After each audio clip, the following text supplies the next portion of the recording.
is experiential. All that occurs within your reality. You are a divine creative force, and you are responsible for that which you create. Life does not happen to you. You live life. You make life. You create the life that you live. You are the master of your destiny, the creator of your fate.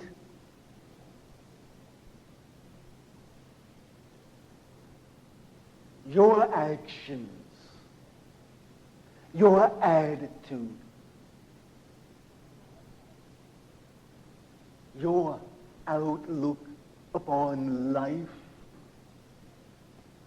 manifest that which you experience daily. The sun shines bright. It is your choice whether you smile and say, the sun is beautiful, shining bright, the flowers are blooming, and the birds are singing, or whether you say, it's dreadfully hot again, I must labor in the sun. It is your choice when the rain falls,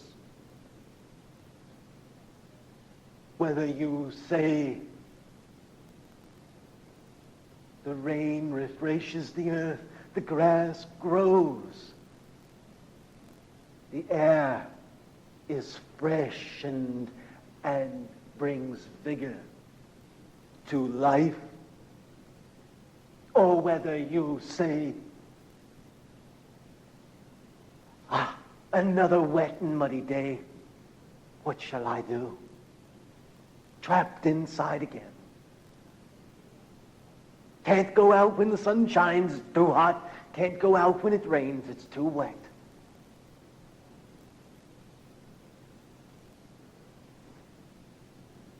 Well, the sun will shine on the good and the evil alike. The sun will shine on the happy and the sad. The rain will fall on the positive and the negative.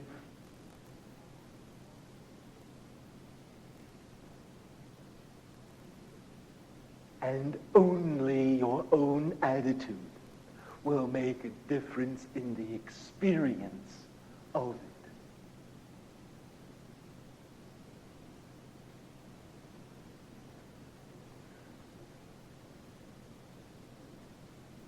it. A flood may come, and you may cry that your home has been destroyed, or you may give praise to the divine that the community has become at one and worked together for the first time in years. It is your choice, the life you create and the life that you live.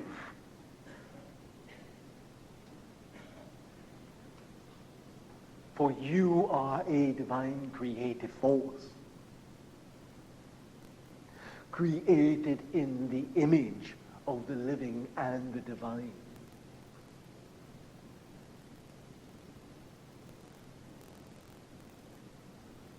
Does this mean simply that you are created with arms and legs? No. For Kabbalistically such may be true, that you are a reflection even so. In Malkuth from Hod and Yeshud, even unto Tifereth, but is it not more true that you are a reflection of the creative influence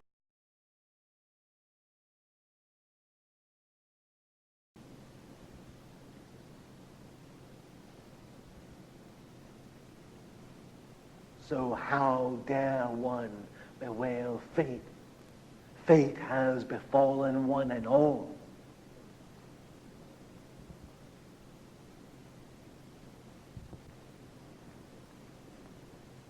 How dare one?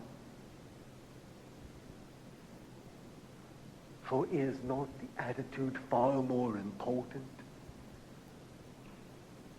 Is not the divine creative force within all?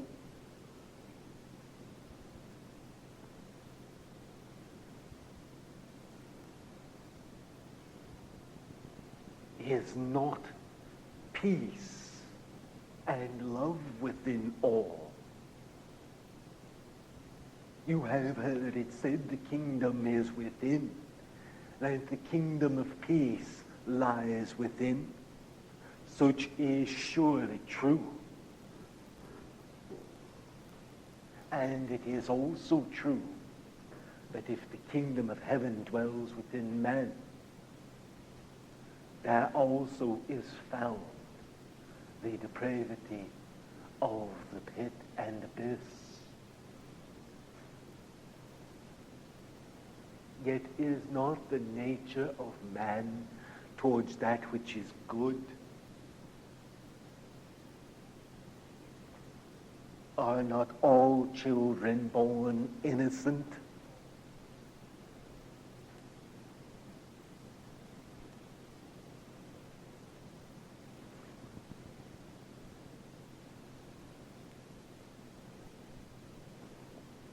What greater love is there than that a man should give of his life for another?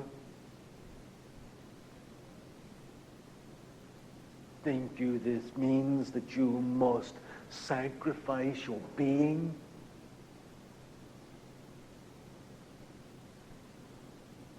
Is not your time your life? Is not your energy your life? Whether you give of it in time to help the community, you give of it monetarily, you are giving of your time.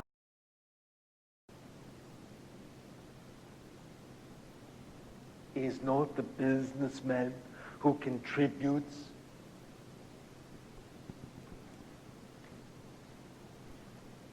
just as spiritually advanced as the monk?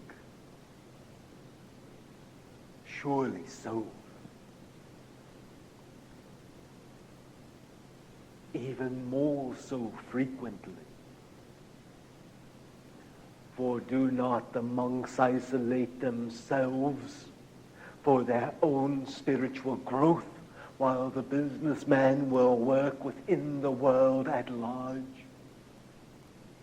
to help others? Which is least selfish?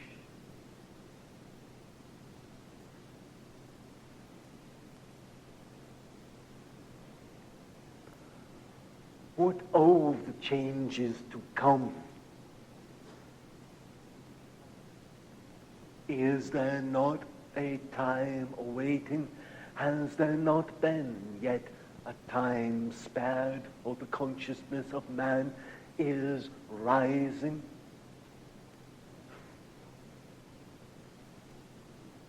Yet there are many changes.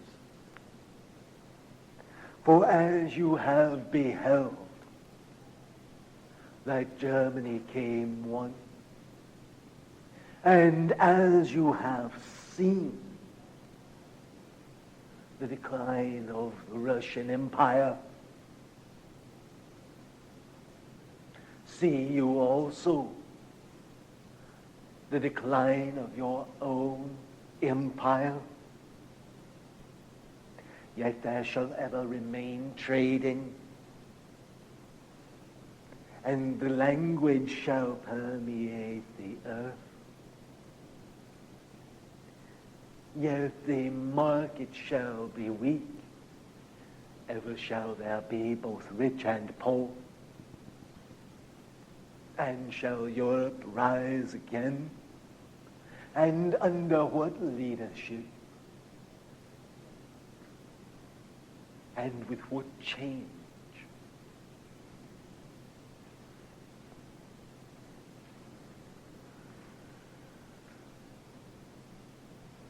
Who gave you the name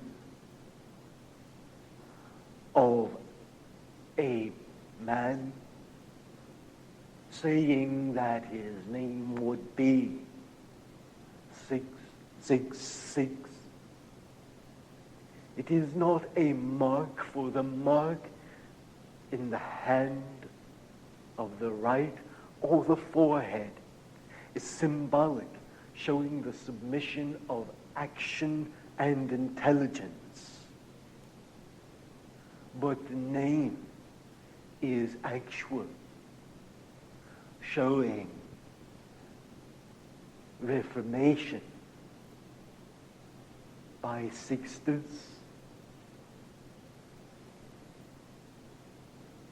Wherefore and how for think you we speak? How will it be that man shall live, there being both rich and poor, and trade and commerce flowing freely, and yet gold and precious stones be worthless?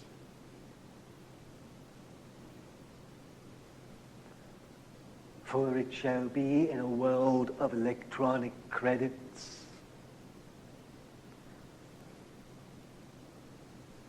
issued per work. Is this not then to tell you that money will be worthless? It is the elimination of much theft. Logical indeed, the beginnings of which you see now in the work of credit and debit.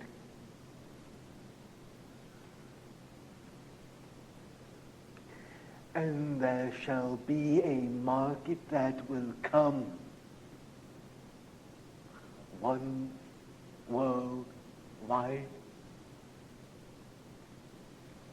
and there will be peace, and yet that peace shall be disturbed. And were it not for the East,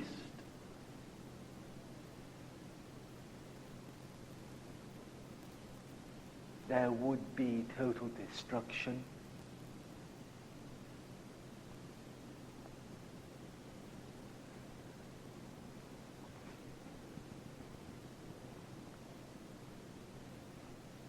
For this, you know that man has interacted with much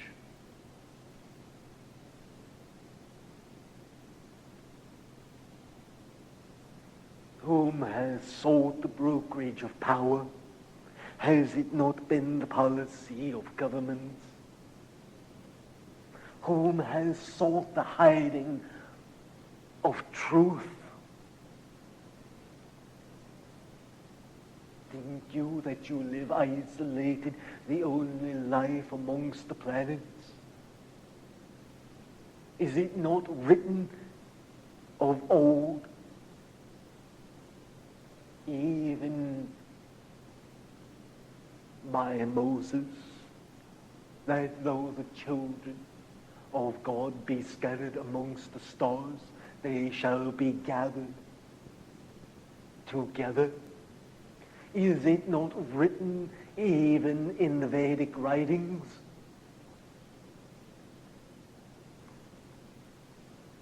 Of glory terrestrial and extraterrestrial?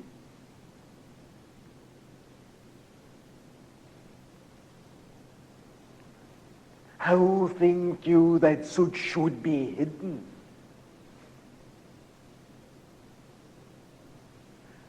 Why?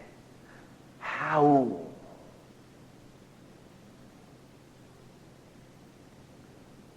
Is it not true that the mystics and the holy men in all races and climes have knowledge of the same?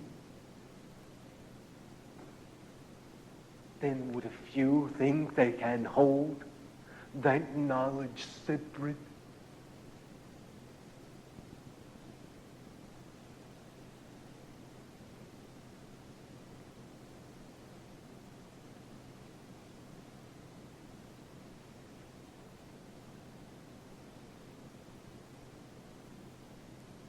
Love is the energy and the emanation ever of the divine.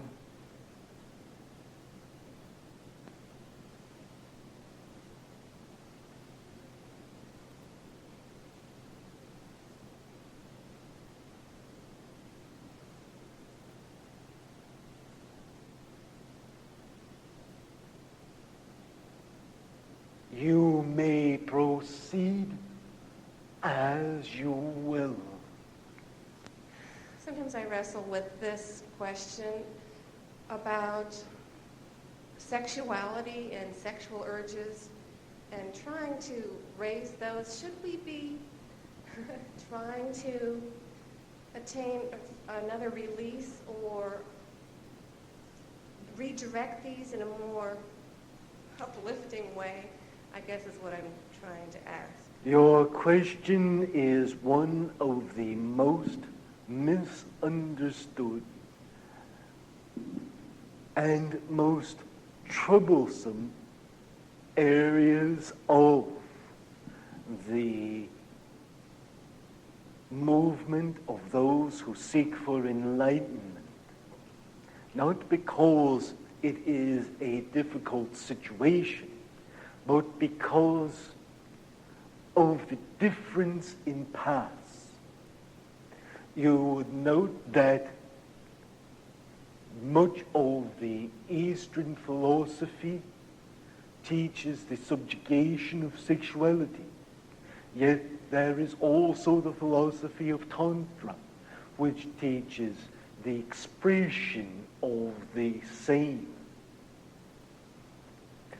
What is the true essence of such? Let us speak in a moment of meditation, but let us speak first of the use of such energy. If you are comfortable abstaining from sex, there is no evil in abstinence. And if you abstain and praise the divine for such a state, it is a blessed state indeed. However, if you abstain begrudgingly, it is more harmful than helpful. If you abstain, cursing your own desires, you but curse your own self.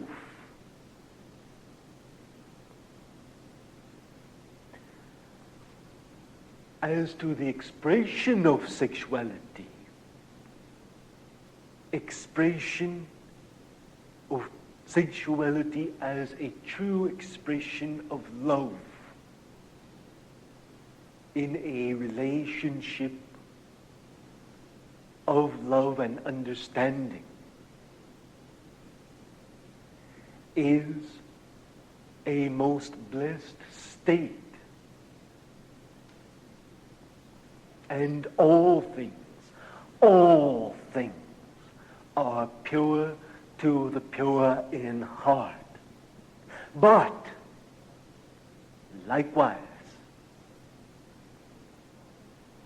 if you are sexually expressive and spend your time as a result cursing your own ability or disability to abstinence, you are but cursing yourself. Therefore, if you be celibate and subjugate that power to raise it as an energy, that it might be made manifest, it is a blessed state. Therefore, if you be sexually expressive, that energy might flow freely through you, thus allowing you to be raised in harmony and conscious vibration. It is a most blessed state. But if you find yourself in either state, and you are troubled by the same, then the disparity is a troubling of the self.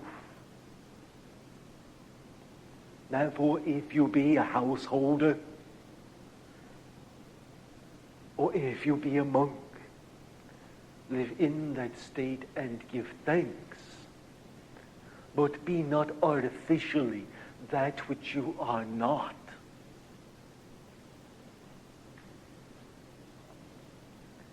As to vibration,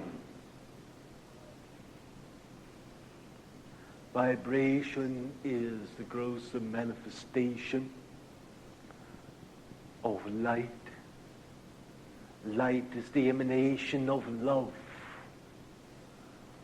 Love is harmony, the opposite of chaos. Thus all things emanate from Ketha in harmony, being bound as love. Love not simply being an ethereal idea, but the actual building blocks of manifestation. Seeing that light and vibrational emanation come from the same, for only through harmony can such be made manifest, and cross death unto Tifareth from Shokma.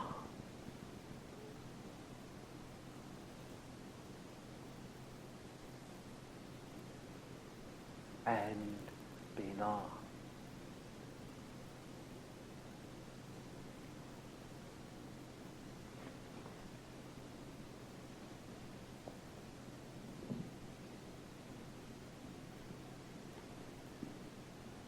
Metatron, Uriel, Gabriel, Raphael,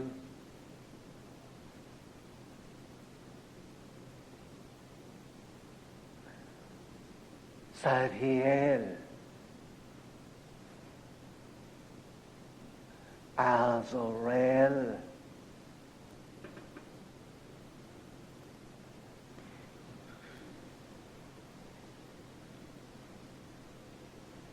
you may proceed as you will.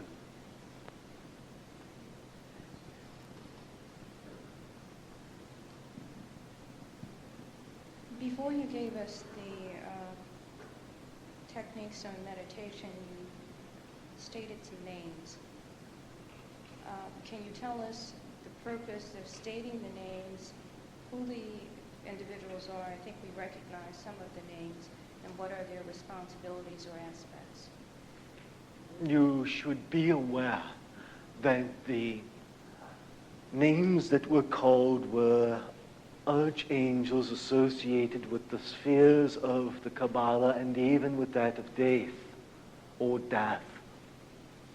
And as such, you see that Metatron is a direct correlation to Ketha. As such, each was the name of an archangel of a Kabbalic aspect. When names are called, the vibrational influences of those names become manifest.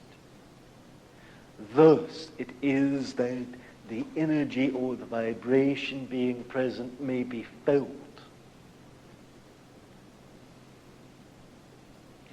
It is much the same. You should know that all paths to the divine eventually lead to love. Thus all paths eventually lead by devotion. Is this not the principle of chanting in the East? It is not for a vain repetition, but rather to align oneself with the vibrational aspect of the divine, that the name of the God force is repeated.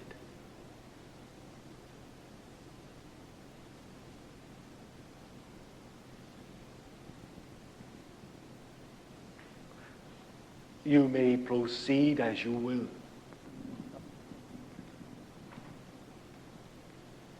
I'd like to change the subject just a little bit. I have a little anecdote which will be short, and then I'll ask the question. Their spaceship came down from the heavens, and out of the spaceship fell a book. And people went to pick it up.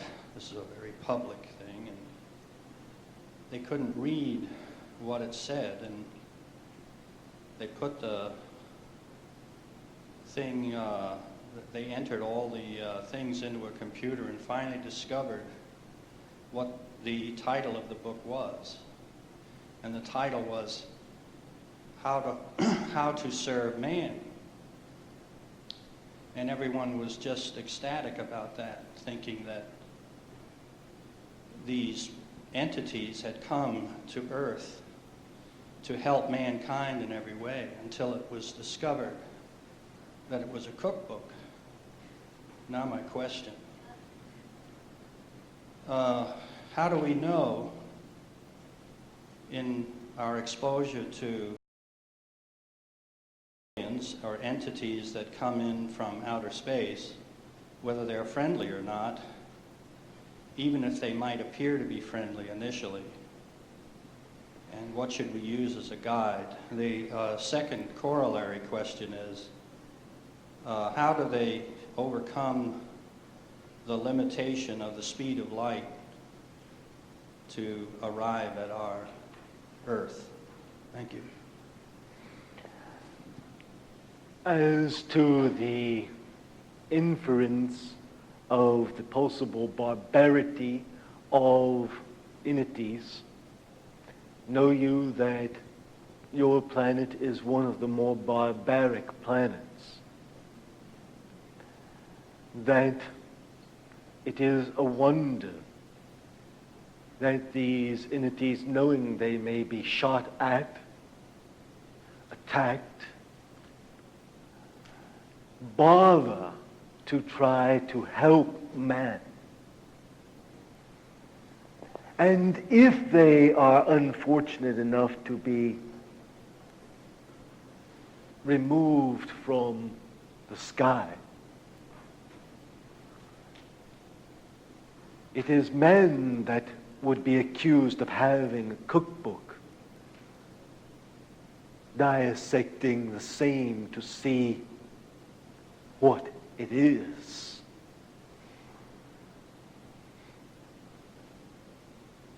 Yet you must also realize that wherein you speak is true, in that there is not only life in other aspects planetary, but also in other dimensions. As to the speed of light, remember that light is a non-solid, and that light is not as fast as thought transference, and that thought transference also rides upon the minute electrical waves manufactured by the physical aspect of the being. Thus, thought is an energy.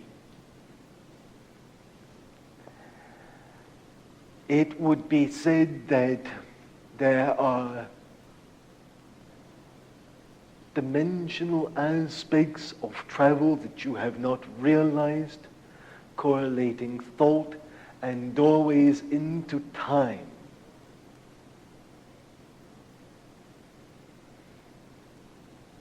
You must also realize that your mathematical assumptions are still somewhat primitive.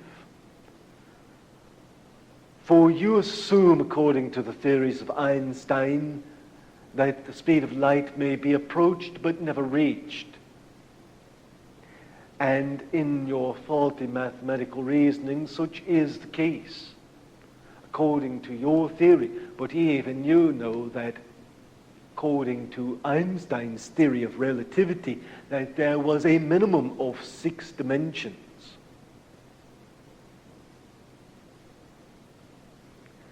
Einstein was aware of the same. This has become known as the smudge factor of the theory of relativity.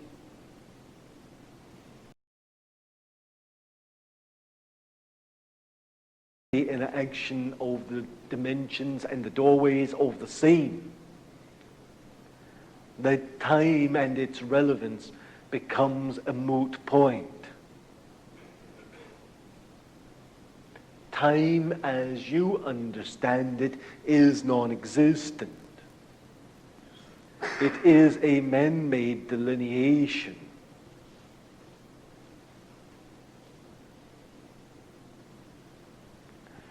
Quantum physics, in its current advancements, will more of the crude theories that have been held as absolute truths. You are about to see again emergence of the spirit and the scientific community.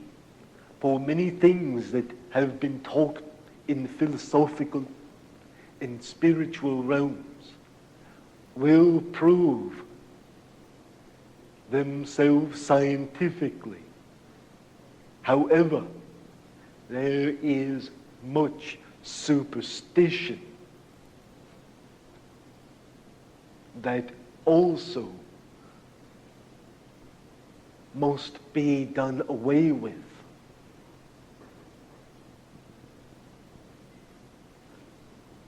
You may proceed as you will. I read a book several weeks ago. Could you comment on that? You will note that your country maintains freedom of the press. Whether that which is written is true or not is inconsequential. The press allows for a great deal of freedom and leniency.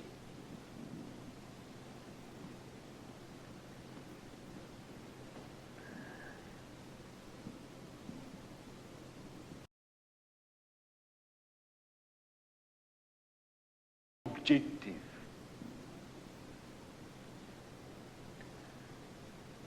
There have been many things written.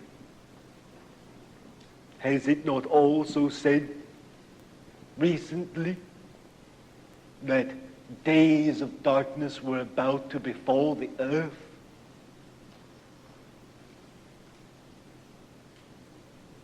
Have you seen yet that darkness?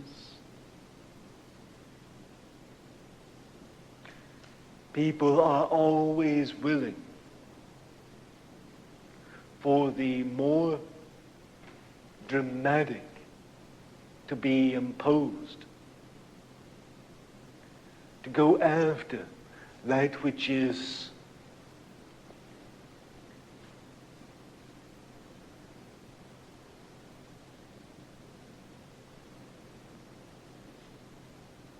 more dramatic, while avoiding the responsibilities of the immediate necessity to love one's self to love one's neighbor. You are created in the image of the divine.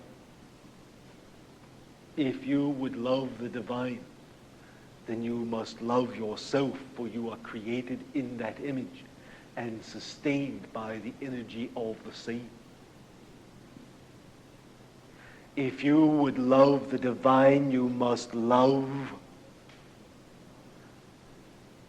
your brother, your sister, your father, your mother, your neighbor, your countrymen.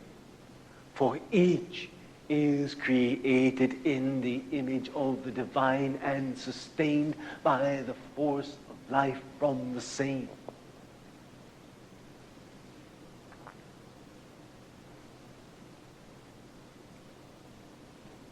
Yet what is it of the bands of emanation and radiation and the alternate realities? We speak now in a form concealed and yet open. Did not Robert Monroe speak of the same?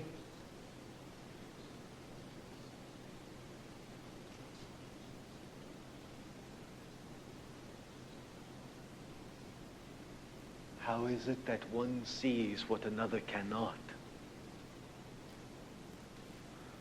For each dwells in a different state of consciousness. You may proceed as you will.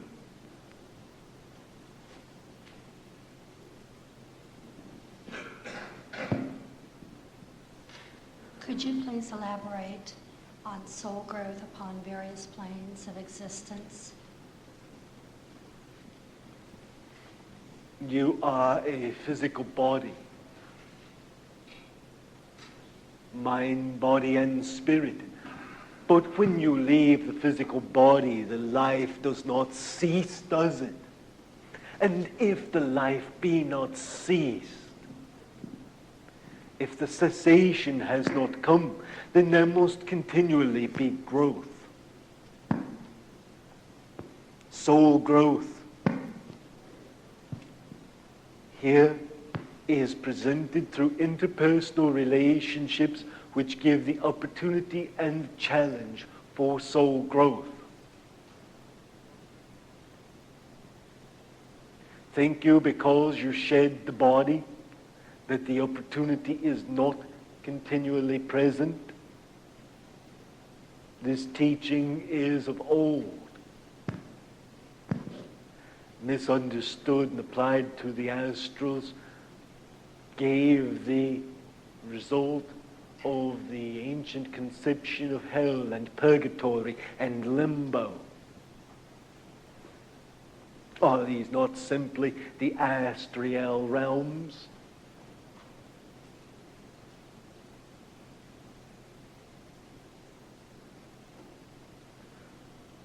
The realms made manifest even in Kabbalah.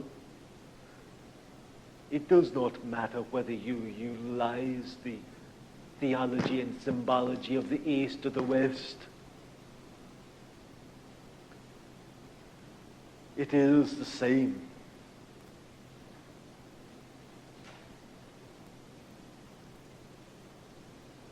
Does not even the Vedic scripture say that according to the soul growth and advancement within this incarnation is the determination of how and where even the planet of incarnation?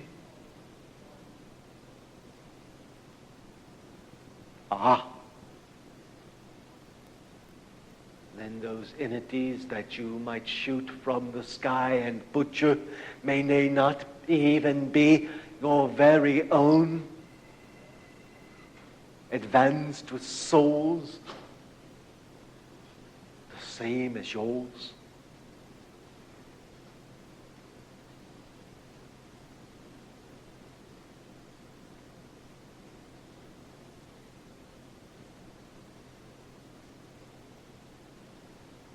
You may proceed as you will. Do you think in our generation we'll see a nuclear war? Is there anything to fear? and the shifty axis which may come? Is there anything to fear? The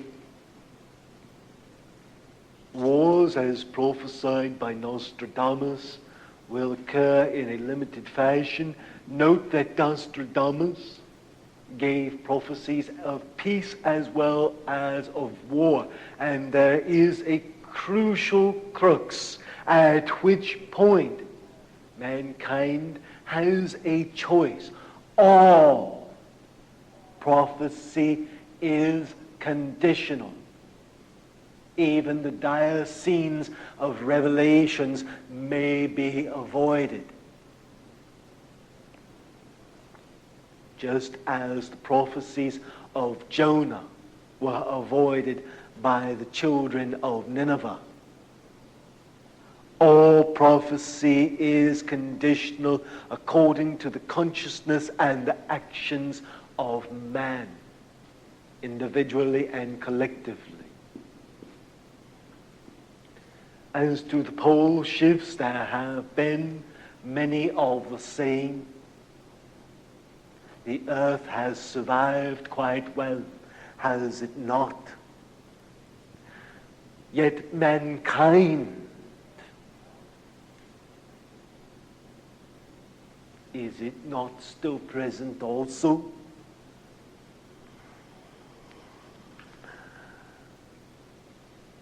It is not as important to worry about such as it is important to worry about the soul growth and development of the individual consciousness.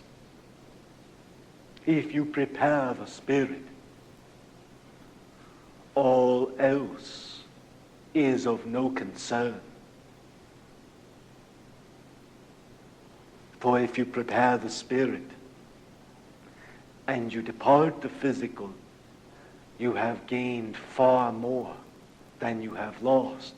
And if you prepare the spirit and you walk upon poisoned ground and you are not poisoned, and you drink poisoned water and you are not poisoned, and you walk through fire and you are not touched, then have you not also gained? Yet have you not gained as much as those who have entered into the light?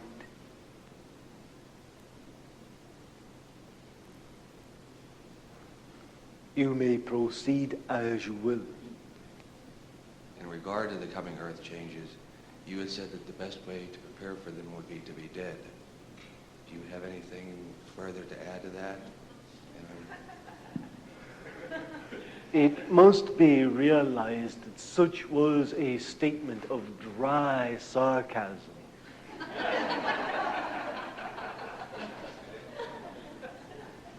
That is to say that the best way to prepare the self was to leave the body.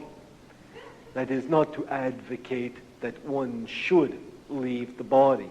In necessity, the truth is that the best way to prepare is to prepare the spirit through active, outgoing love, charity.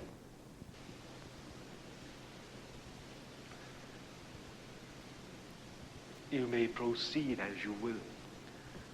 I'd like to know what is the best way that we can work through the fears or the mental blocks or the patterns that we've developed. First, you must recognize the pattern that had created the fears.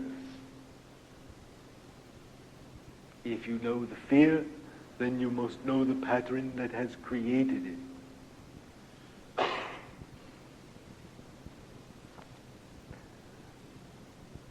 Then, knowing that, it may be released, and a concerted effort may be made, utilizing meditation or hypnotics, which is no more than a guided meditation.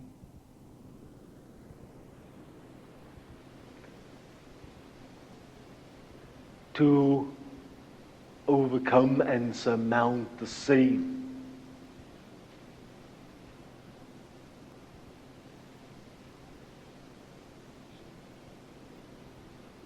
Release is the key.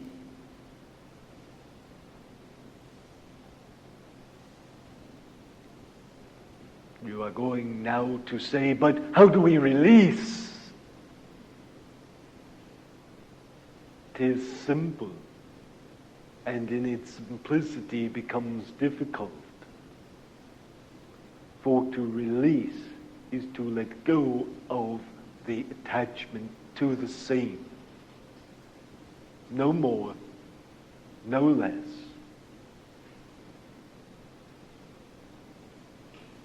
Whether you do so through meditation or resculpturing the thoughts through meditative tapes or through cognitive balance by ritual or ceremony is irrelevant as long as it is done. You may proceed as you will. The necessity for the healing of the races, how can we best help now? In truth, there are more tensions, more troubles than most individuals are willing to accept, acknowledge, or realize. The work must be done collectively, yet it has to occur individually with each and every entity.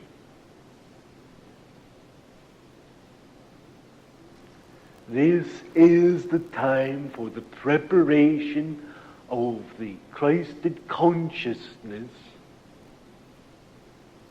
It is the time for the raising of the vibrational rate of man. Time for initiation of the masses. Not some pretend initiation, but an actual raising of the vibration, energy of the individual beings.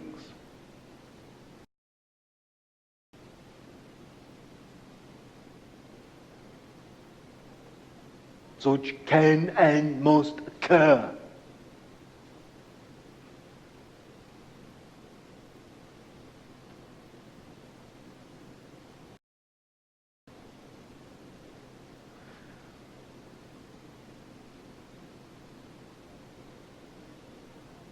It is the time that children must be valued, education must be focused upon, and parents must begin again to love their children with their hearts and their souls. And the youth must again be brought with respect to love their parents.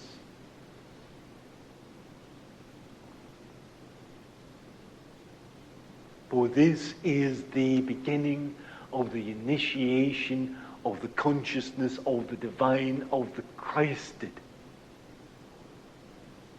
For this is the opening of Tifareth even into Shakma.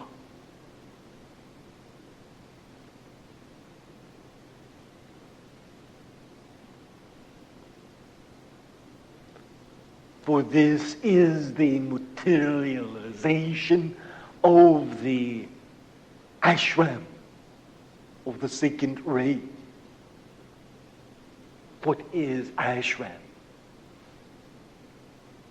The place where one exhausts self, that is to let go of the ego and become at one with the divine.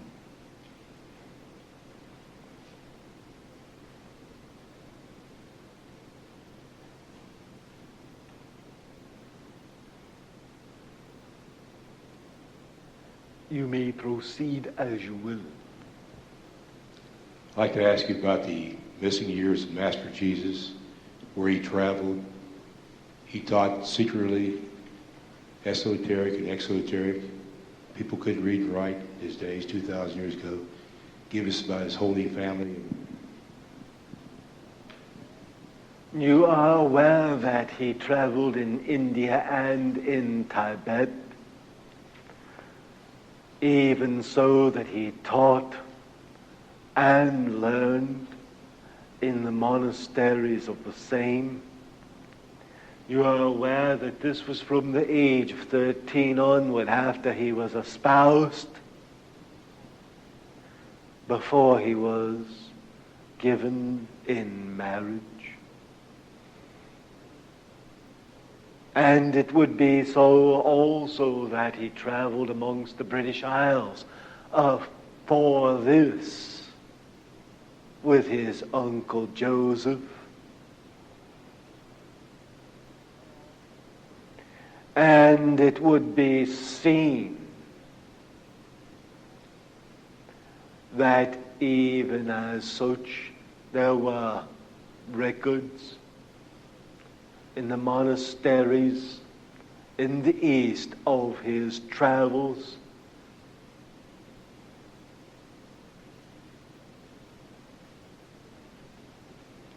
And he returned to his peoples,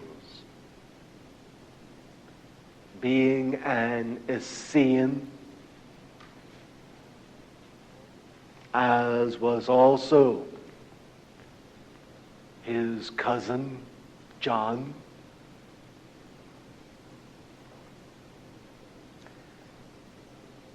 And you realize that he left the church as it was, leadership not to Peter, but the first church was left to James, who headed the church at Jerusalem. All of this is clear and on record, both in your own Holy Writ and in the Holy Writ of the monasteries of the Buddhist.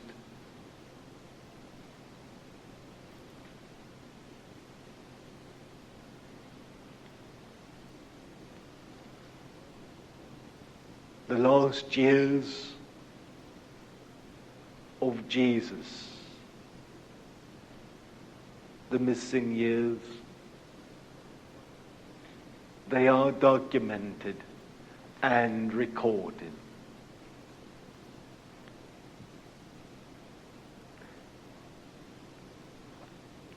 You may proceed as you will. Collectively, what, if any, one thing is it that this group needs to know?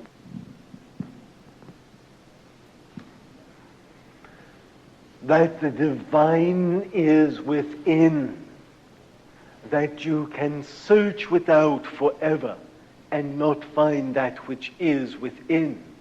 But if you look within, you shall find the truth, the light, the wisdom, the love, the kingdom of the divine.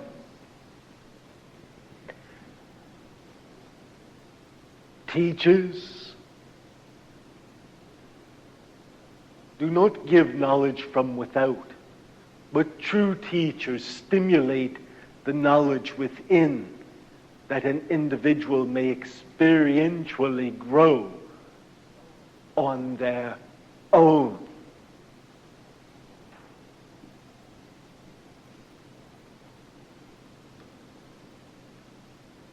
Good and evil, love, the kingdom of the divine. It is within.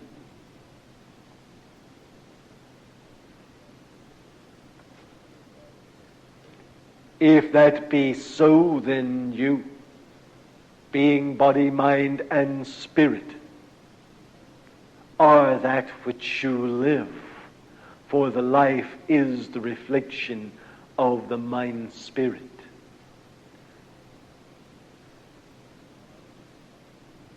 The knowledge you have is of no value unless it is put to use. Wisdom and love must hand in hand ever be present.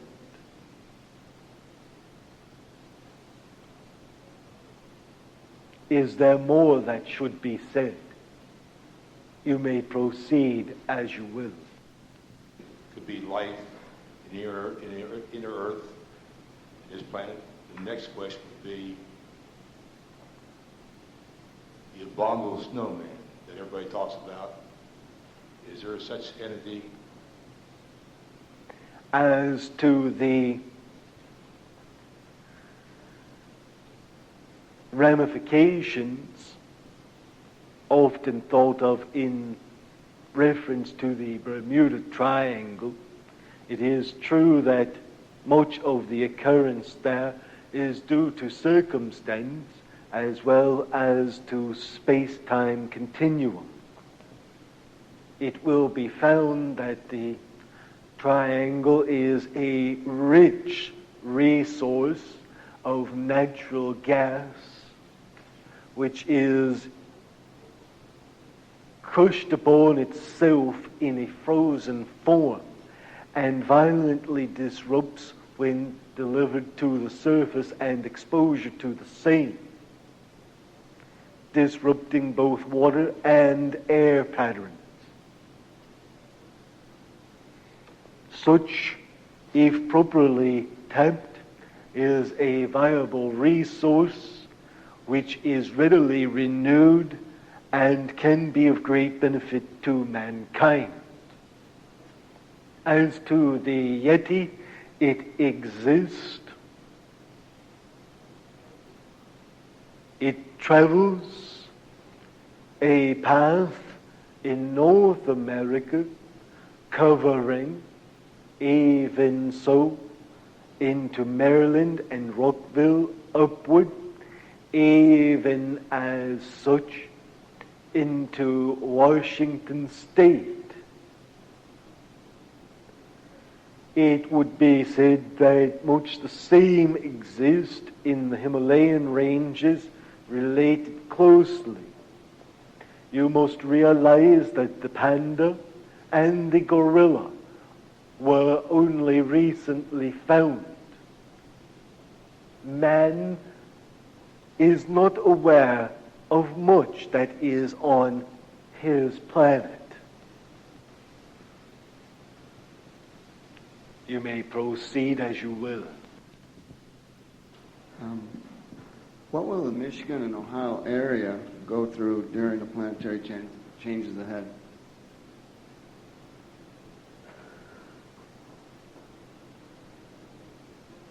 Do you enjoy saltwater fishing?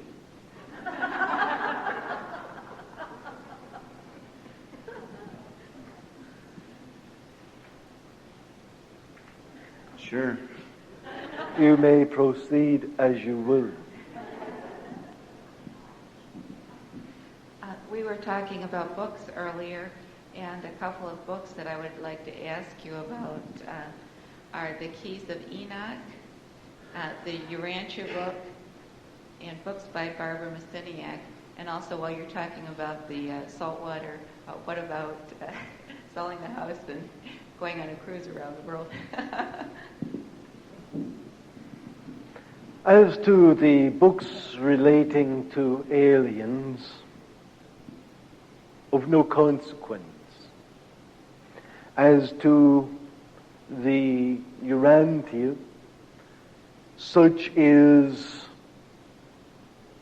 intentionally misorganized, giving wrong attributes and misdirection for the purpose of retaining knowledge.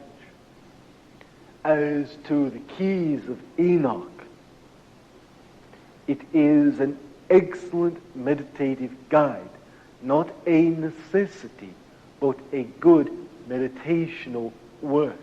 It is not a work simply to be read, but one to be used for meditational purposes.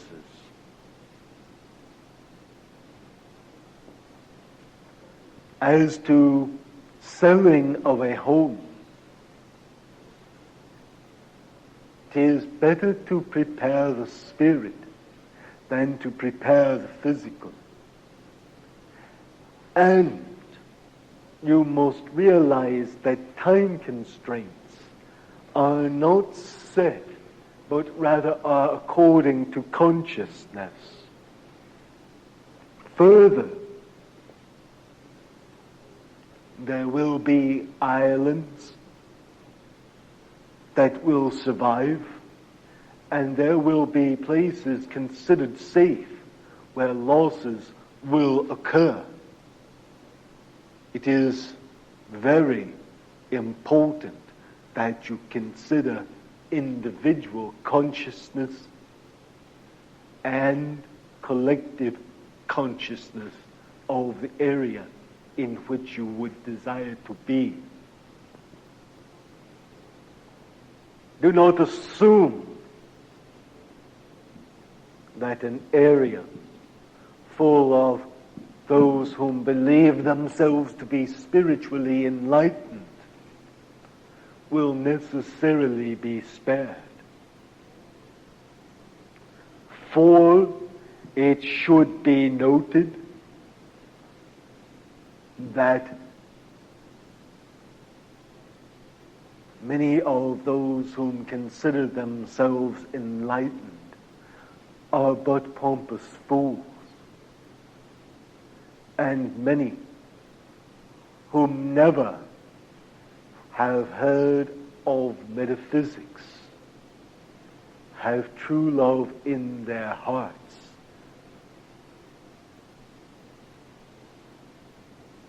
It is not what one knows in the mind, it is what one lives emanating from the heart.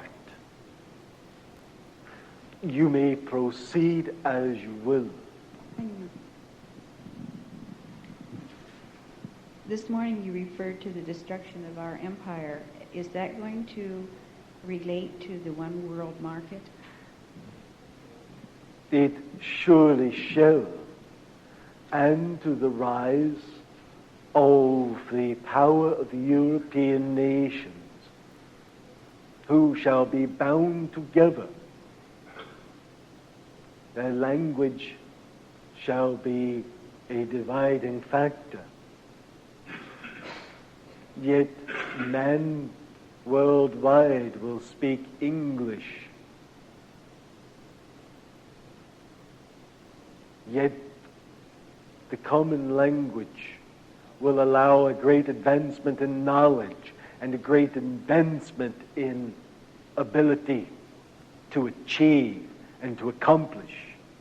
But the barriers of culture and language shall be a great stumbling block within the European nations. Yet power shall be attained. Power that would be lethal indeed if it were not for the East.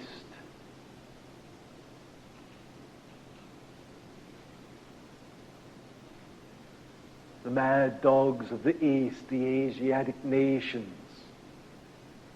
referred to as mad dogs, for the dog is the symbology of the guardian, and the mad shows the fervor. Those Caleb shall be the Savior, for it shall be the East.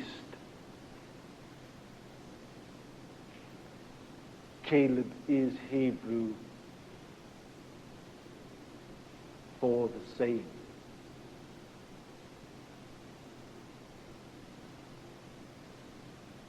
You may proceed as you will. 2 weeks ago, almost to the day, this has to do with markets again, I had what I consider to be a prophetic dream. I was standing in an open marketplace and a storm came up with rain, thunder, and lightning. I turned to the west and the sky was clear in the west, but the clouds were racing along the horizon from the right to the left. And the clouds broke up and were forming men on horses. And I turned to the two people in front of me, two gentlemen. I said, "Did you see that?" And the gentleman said, one of the gentlemen says, yes, no, he didn't see it. He said, what was it? And I said, well, it was the clouds. They made shapes like men on horses. He says, oh, right. He says, all the king's horses and all the king's men. I had help in interpreting the dream, and what we came up with was that it was almost the imminent collapse of the United States financial markets and possibly the government. Is this a correct interpretation?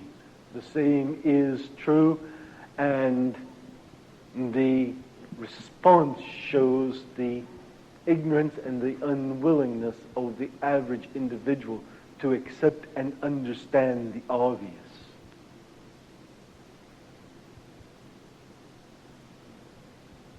You may proceed as you will. You mentioned about gold not being worth anything in precious stones. Are you referring to commodity-wise, or are you referring to them in a financial sense? When you understand the aspect financially, even now gold is worthless, for your money is not tied to gold in its value. How much more so when you are removed from the use of paper money and all transactions fall within direct electronic credit and debit, as shall occur and shall prevent common thievery, and many problems shall create its own source of thievery and problems. It was prophesied of old that people would be starving, and that though gold be piled in the streets, they would say, I will give you my gold for food. They would say to leave with that worthless gold. It is but yellow trinkets. For the supply of gold is plentiful. Only the electronic credits are worth anything in truth. For the monetary system shall be changed, and the abundance of gold and gems will be much. Thus it is not to say that food would be so scarce that it could not be bought with gold or gems, but rather to be said that they are no longer of monetary consequence.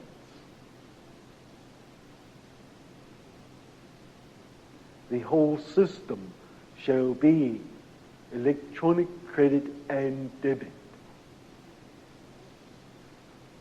Even now know you, such computer as sits in New Jersey runs all of the credit, reference, and work nationwide to one building, and yet there is always a backup.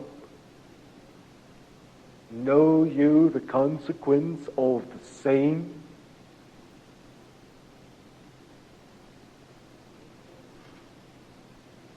One world, one government, one monetary system, one madman, and you have a problem.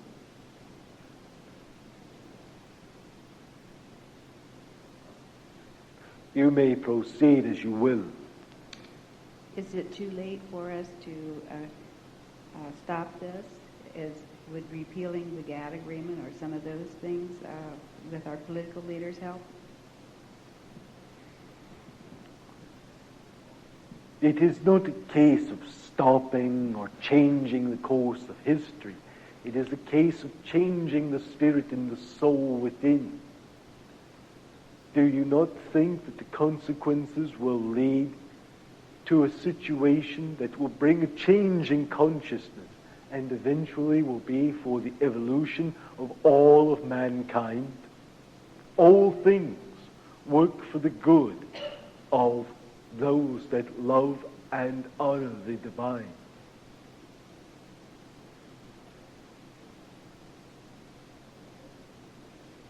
Know you that there is grave danger in the proclamations that must be made. There are many who would not have you know. There is much at stake, much to be lost and much to be gained.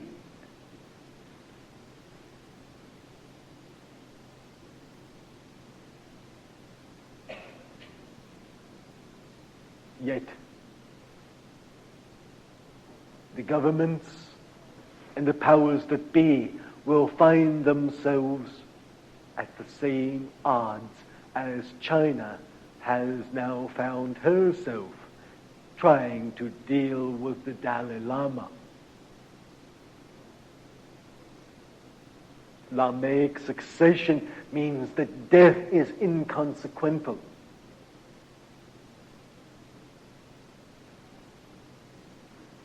So it is with the passing of the Spirit. The silence of one holy man, one mystic, is of no consequence. For the Spirit shall fall freely. You may proceed as you will. This morning you spoke of, when you spoke about the one world market and one world mind, you stated that there would be peace, but it would be disturbed. When are you talking about, and specifically what are you talking about?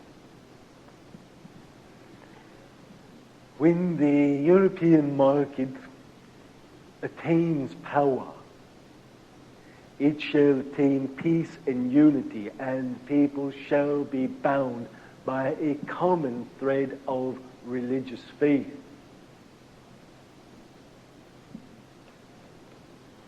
And there shall be a time of total and complete peace, even worldwide, until it is realized that man cannot live in subjugation, that good theology that subjugates is as evil as any other theology that subjugates mankind. And there shall be a great disruption, and there shall be war, and there shall be war unlike that previously seen. And were it not for the intervention of the East, there would be no more humanity alive.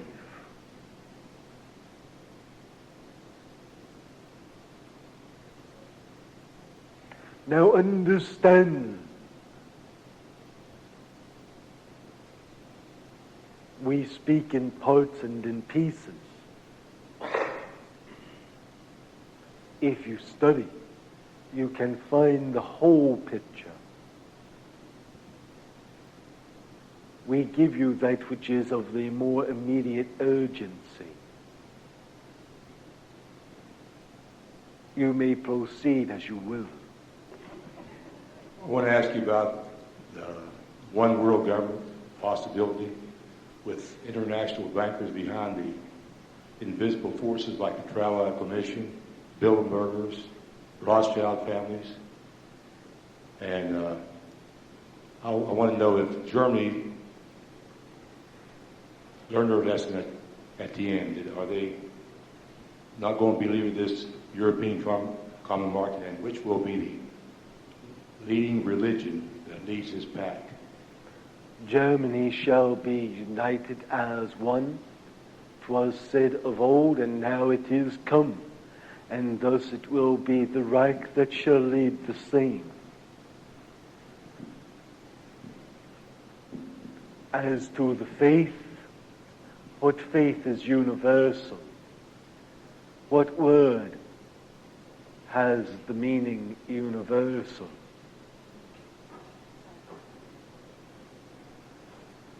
Who claims to be the vice-regent of God?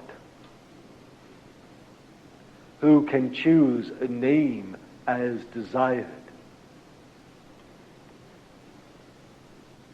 with whom in history 5 previous times has Reformation been associated? Has it not been Sixtus?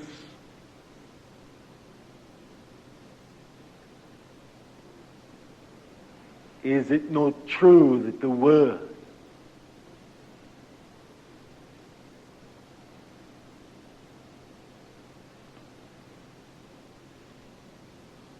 of the translation of Revelation can mean both reformation and falling away?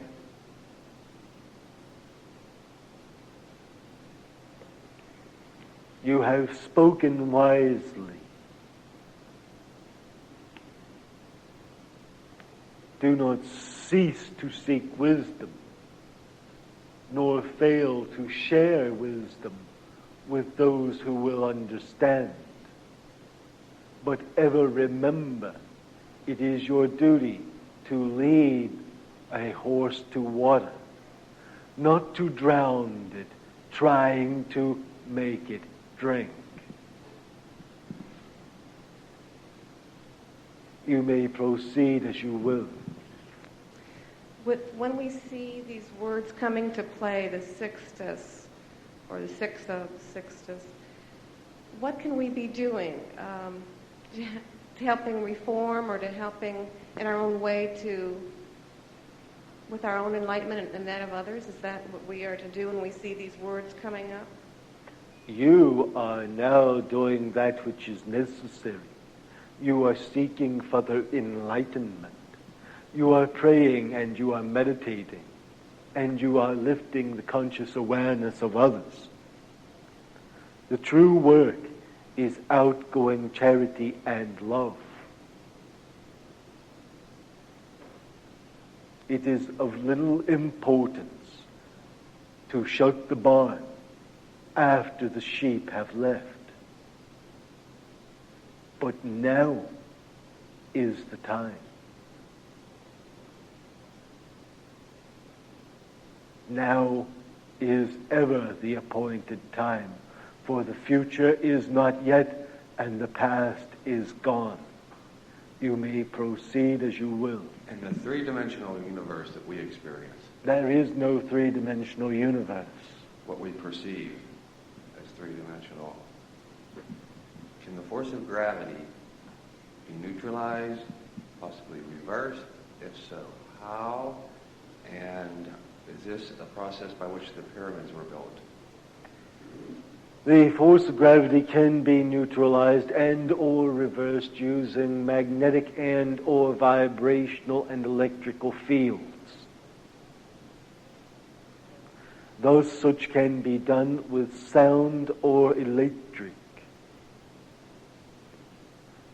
This was not the way in which the pyramids were built, though it is the way in which some were built.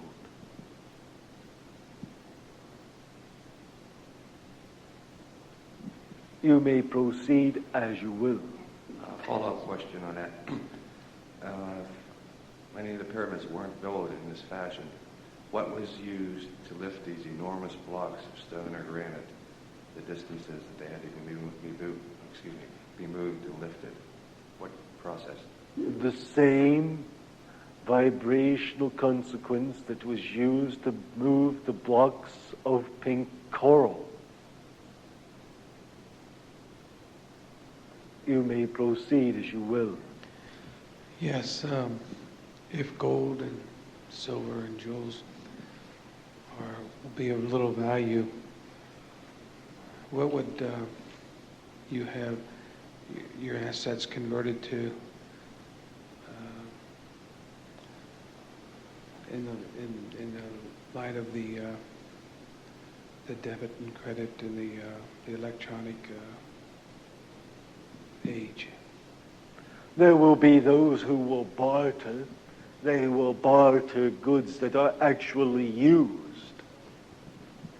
And there will be the electronic credit, which will be internationally accepted without problem of rate or exchange.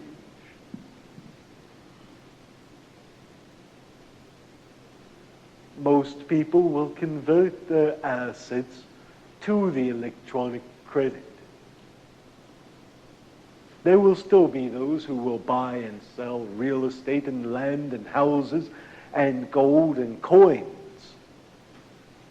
But they will only be good as they can be liquefied into electronic credit. Investments will still be in the very great multitude of things, in business, in stock, but it will be liquefied to value as an electronic credit. You may proceed as you will.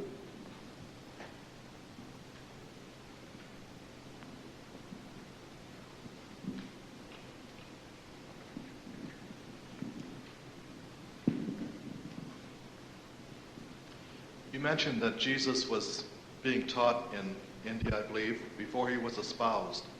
Does this imply that he was married? And if so, what is the name of his wife, and were there any offspring from this marriage? The implication of such would be that you should remember that he was an Essean, and that Essean marriages were much as the marriages in the Shaker communities. If we tell you the name of his wife and that he had children, there will be many who will say, then he is not spiritual.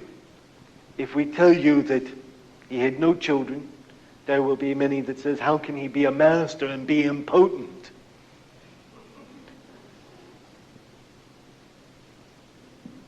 Yet, it was common custom that rabbis be married. And it is common knowledge that Jesus, the one whom was of the Christed spirit, was accepted as a rabbi.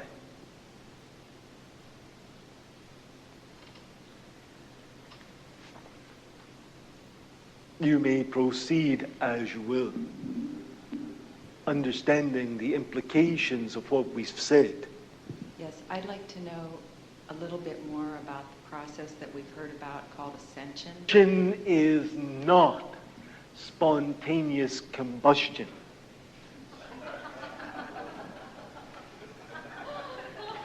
Ascension is the raising of the vibrational or vibratory rate of the being. The Christed one ascended, as did Elijah, and as did Enoch, and as have some of the masters of the East.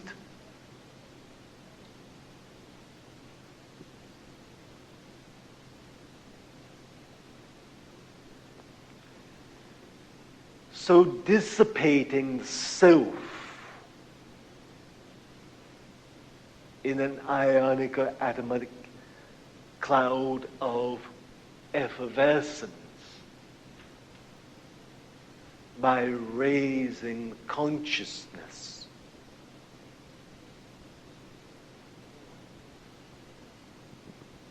For when it is written that the Christed one ascended into the clouds, it does not mean he was lifted.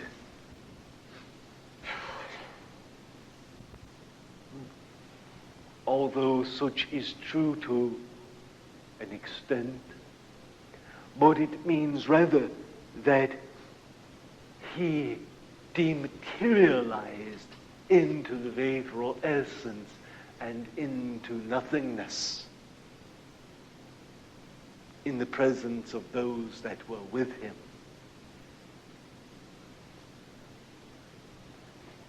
A more astounding question.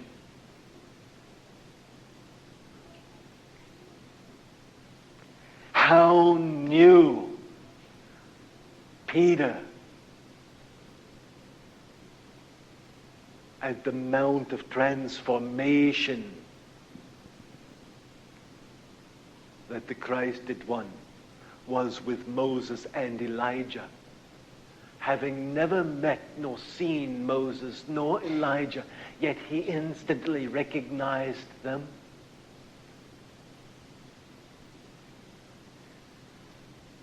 Is this not because that the soul essence of a being is far beyond the physical? Have you heard it asked in the past, how when you die will you recognize your friends? If they have been incarnated many times, how will you know them? Which incarnation will they be? You will recognize the soul aspect, the very essence of the being. Just as Peter recognized Moses and Elijah. Peter had seen John the Baptist, and John was Elijah. Yet he recognized him for his soul essence, else he would have called him John.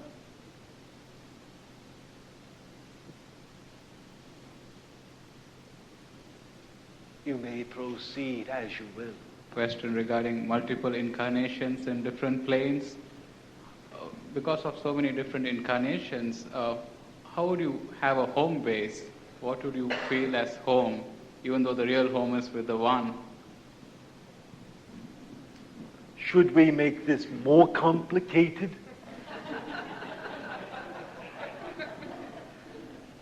Generally, individuals think of incarnations as being linear, yet it is not true, for incarnations can be also at the same time simultaneous.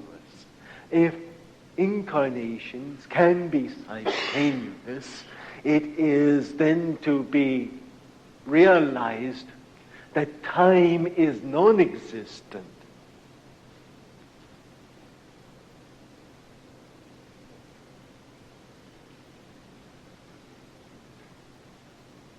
Yet you are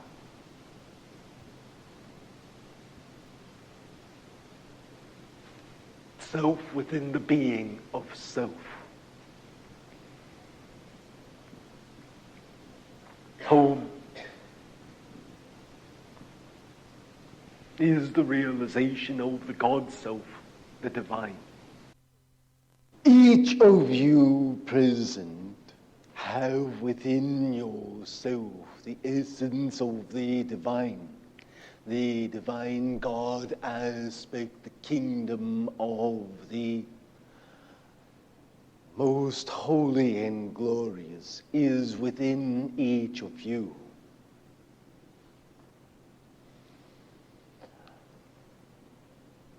You are each children of the divine, and all of the divine attributes may be made manifest through you according to the need and the desire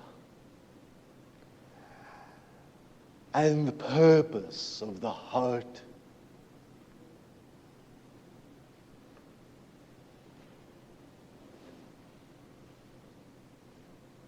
Each of you has gifts and abilities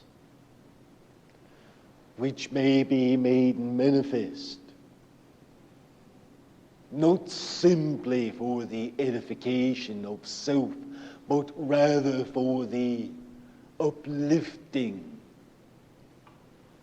and helping of others. Each of you has an ability that may be utilized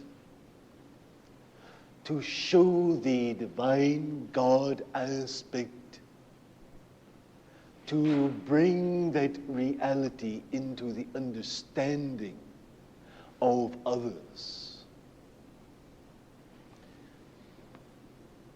Each of you has the ability to comprehend and understand the divine as it flows through you, to be able to share and help.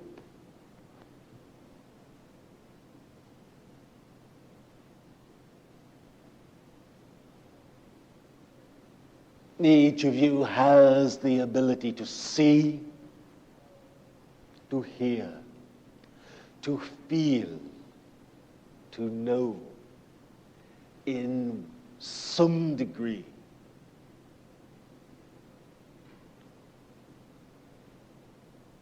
Just as each individual is born with the ability to breathe, to eat, to walk, and to run. Yet some can hold their breath longer than others. Some can win more pie-eating contests than others. Some can walk without blisters, and some can run great distances or at great speeds. Yet all have the capability within limits, understanding that there are always exceptions. So it is that each individual has the ability to have direct communion with the divine, that all lives may be led by the Holy Spirit, that all individuals have direct access to the divine. It is important that you realize also that those who are in angelic realms are servants of the divine, like unto yourselves.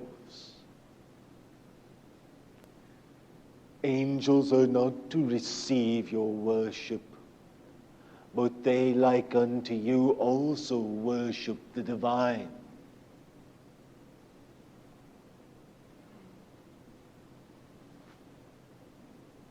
When you heal, when you receive messages, when you hear, when you see, it is not from yourself, nor is it from an angel. An angel may deliver the message,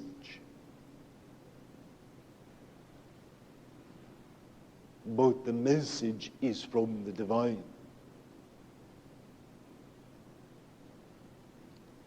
If a king sends a messenger,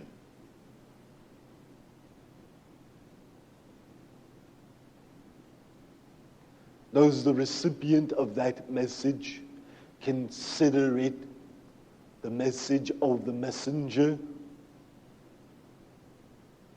Then why have so many sought to place angels above the divine?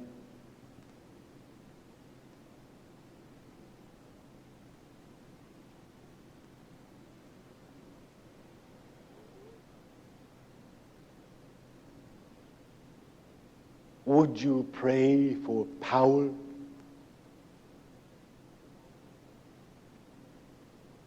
Would you pray for those things that would set you apart? Think again upon your purpose and your reason. What is your reason for your desire to learn?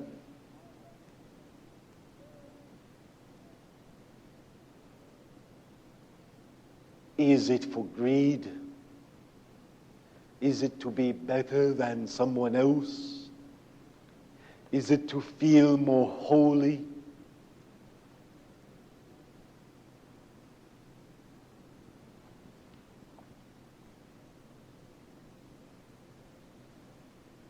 Or is it to serve the divine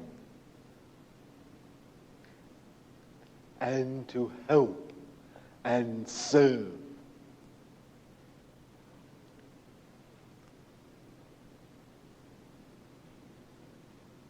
Humanity, the children of God.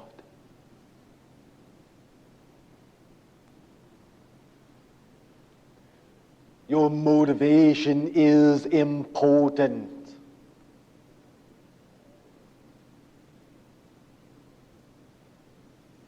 Gifts misused are karmic liabilities.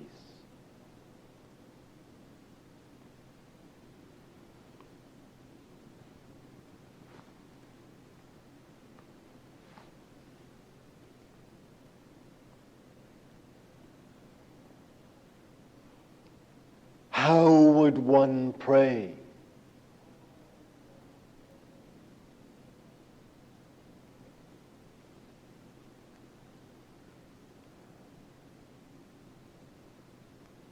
First, for the cleansing of one's own spirit, mind, being.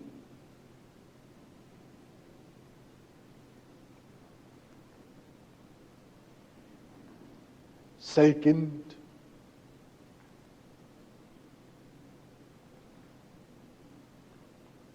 for harmony and goodwill.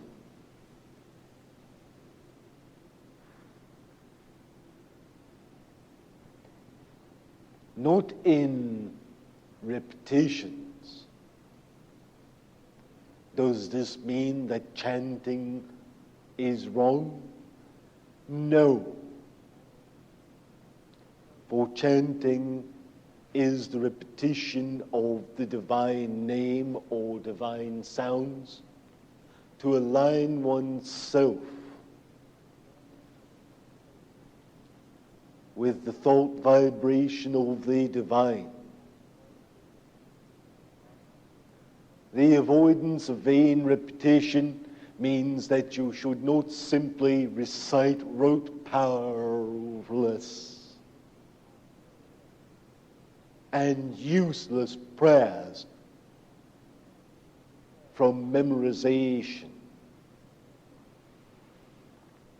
Does not mean a memorized power for prayer cannot be existent, for such can be by the essence of emotion.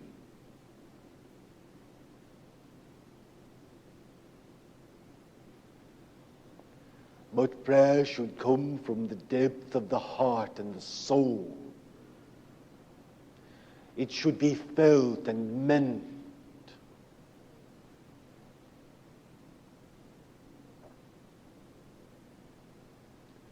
And if a prayer is to have power, a spoken prayer will have power because of the faith it takes to utter aloud that which one must say. This does not mean that a silent prayer is without power, for amongst those of true faith, the power is just as great. But if your faith wanes, then pray aloud, for it takes faith to pray aloud, especially in public.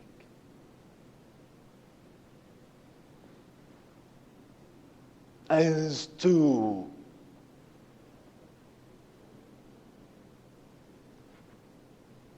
the gathering of like minds,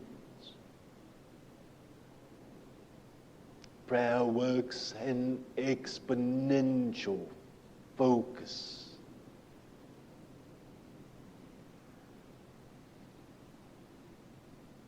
So that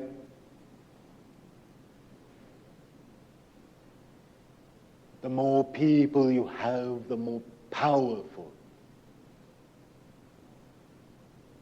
the generation of prayer. However, it must be recognized that where any two are agreed,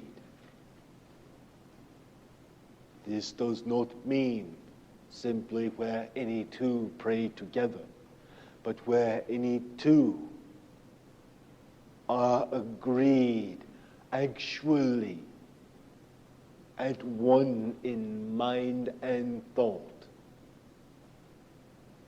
that whatever is requested within the will of the divine, it shall be made manifest. No questions asked.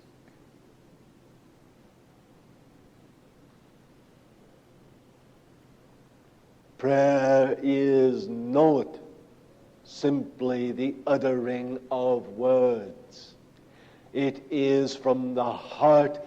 It is the cry of the Spirit. Therefore, when you pray, if you are a practiced visualizer, the seeing of visualization of the completion of that for which you pray is just as powerful and just as much the utterance of a prayer from the soul as is the oral aspect spoken.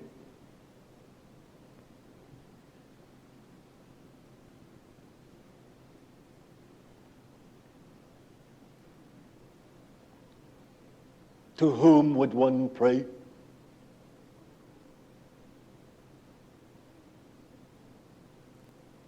Are not all of the divine aspects of God part and parcel of one and the same?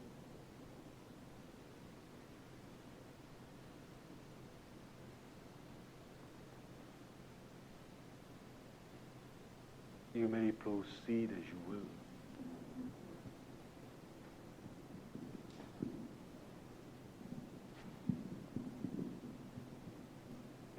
I have an idea the answer is pretty obvious, but I get confused about it sometimes. The use of, if we have been given any talents and we want to put them to use, there is the realm of the spirit, and then there is the realm where we have to go out and do some kind of work.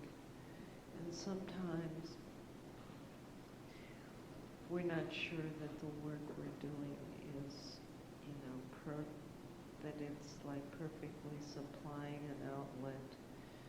And I just wanted your advice about,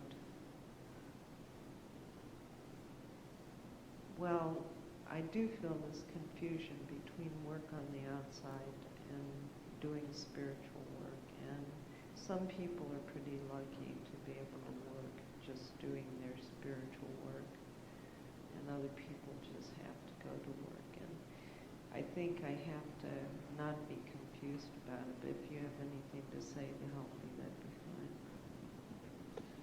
There is only confusion if there is division. You cannot divide your life into compartments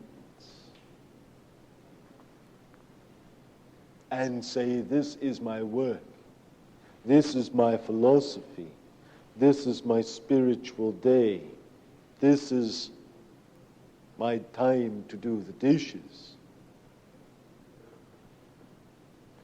But all of your life must be lived according to your philosophy and within the bounds of the Spirit.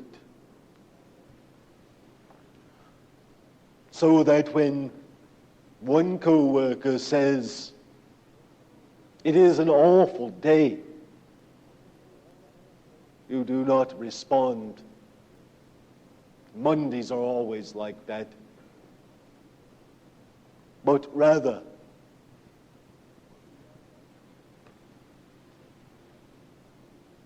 it is what you make of it.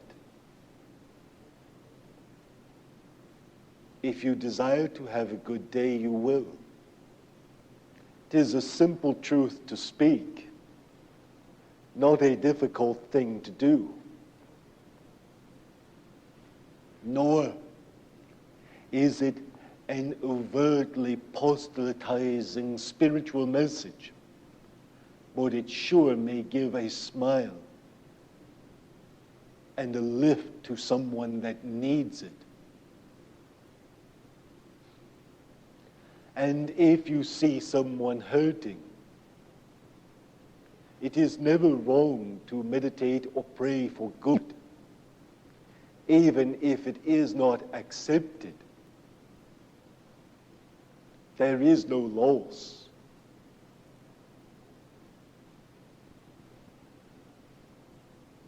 There is no need for confusion.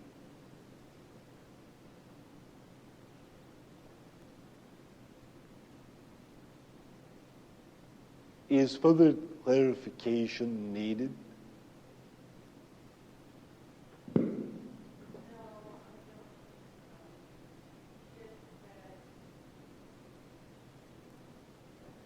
Come.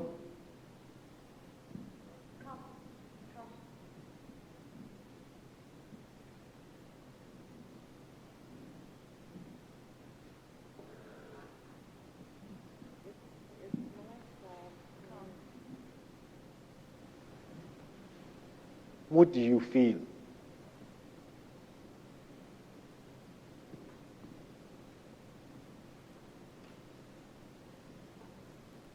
Right now?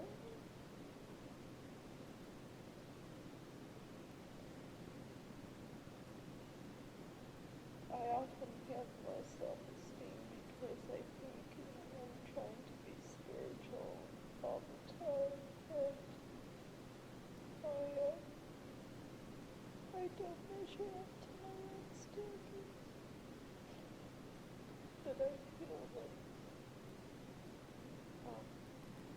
it should not be difficult to walk the spiritual path, but it should be delightful and beautiful. And it is.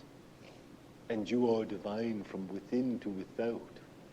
You judge your own self harshly, and yet God loves you. For you are created in the very image of the divine. There is no evil in you, but only good towards others. Because you cannot be everywhere, you would judge yourself harshly. You must save part of yourself. If you are to give to others, you must keep your own strength and your own health. If you are to share with others, you must keep your own strength. If you are to be a spiritual light, you cannot allow yourself to burn out by overtaxing your own self. I've been getting that message a lot, to really take good care of myself, but sometimes that seems to make me feel real limited. Everyone is limited. Even the Christ, the man Jesus Christ did, whom walked upon the earth and made how much of a difference? Died leaving only 120 true believers after all of the healings, after all of the work and the efforts and the sermons, after crowds of thousands. 120 people heeded his words.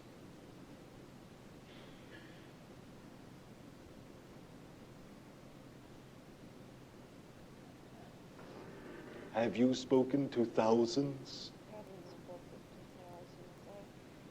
Basically, have been very shy to some degree.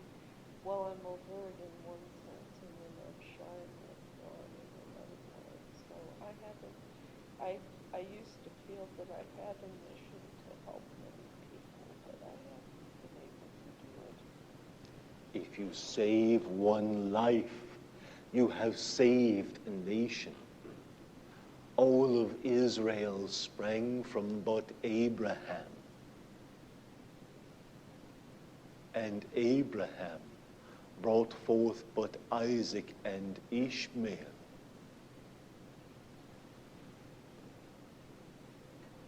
If you make difference in but one life, a kingdom, a nation, you will have saved.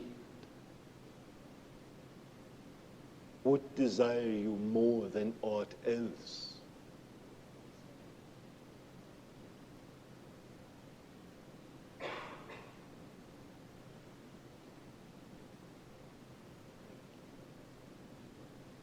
We give you blessing. We give you peace. That peace you feel in your heart now shall be with you when you but stop and listen.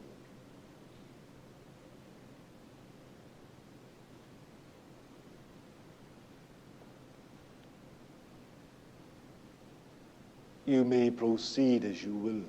I want to do what's right, and I want to share, and I want to give.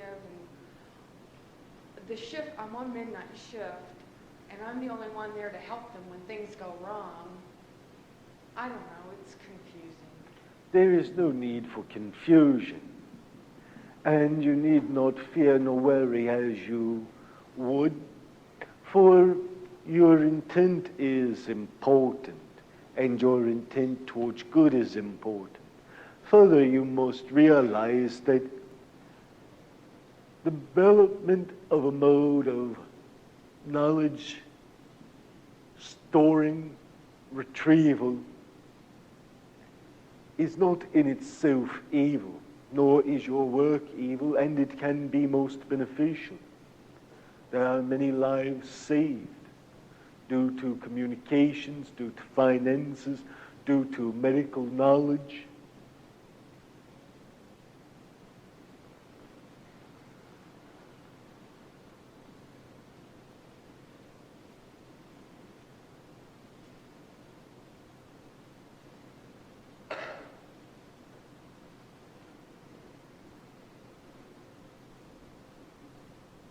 Do you desire to do evil?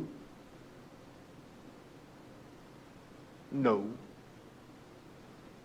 Do you do evil intentionally? No. Are you evil? No. Is your heart open? Yes. Is your heart good? Yes. Are you doing good for other people? Yes. Then what fear you? Do not live in a domination of fear. Rejoice, for life is short and physical. It is but a learning and a growing process. You are divine from within to without. You are created in the image of the divine. Fear not, but if you would love the divine, love also yourself, you being created in that image.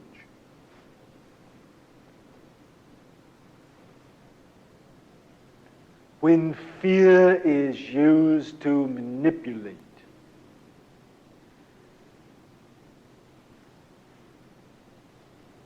whether it be by church, government, organization, cult, or sect, it is evil. Fear should not be used to manipulate people.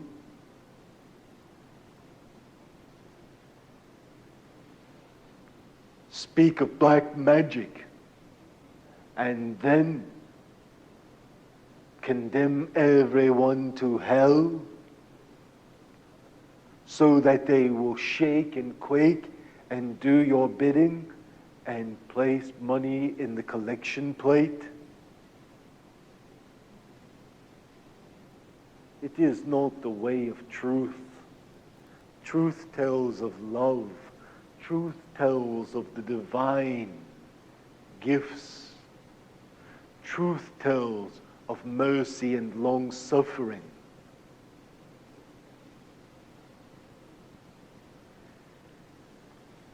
It does not deny consequences, but it does not induce people to follow through fear, but through love. You have no need to fear. Your fears are unfounded. Love yourself.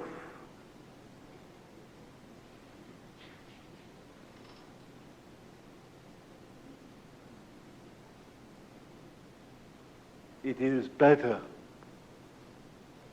that you should have a cookie and a bowl of ice cream. Take your shoes off and be happy. Forget the fears. They are of no consequence. For think you by taking thought that you shall add a foot to your stature?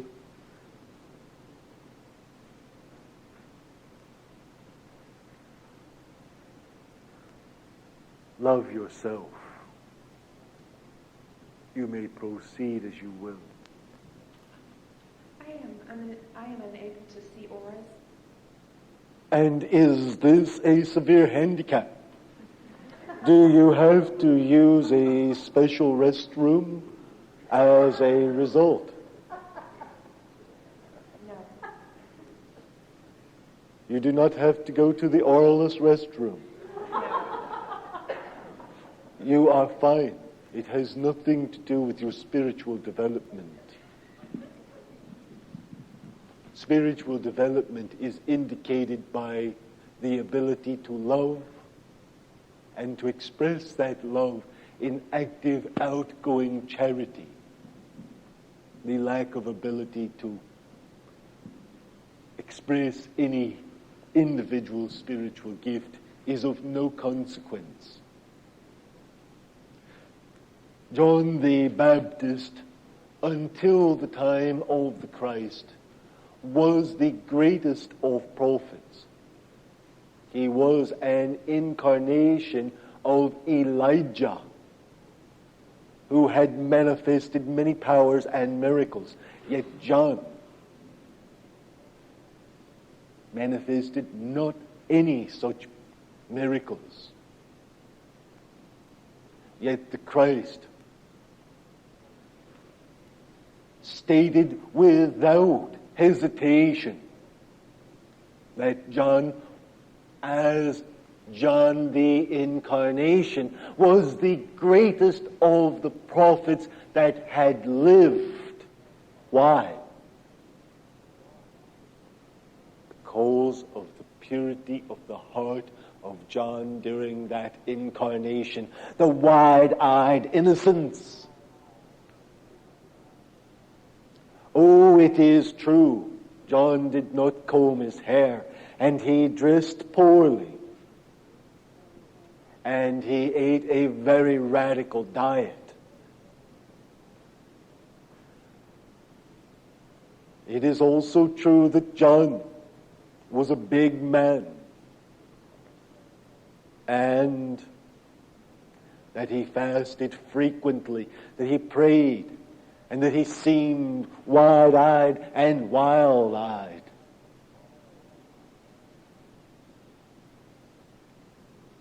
Almost fanatical in his keeping of innocence and purity.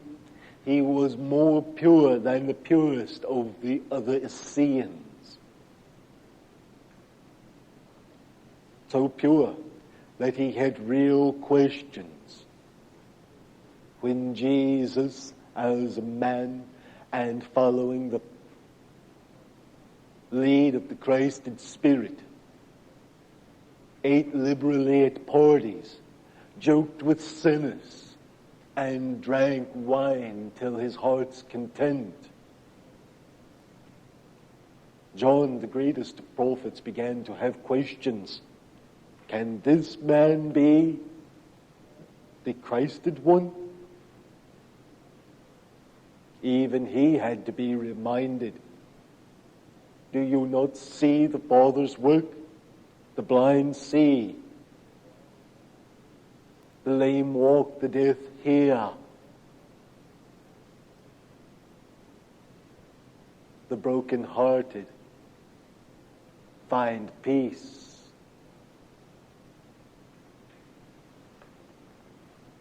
So it was, and so it is, that gifts are not an indication.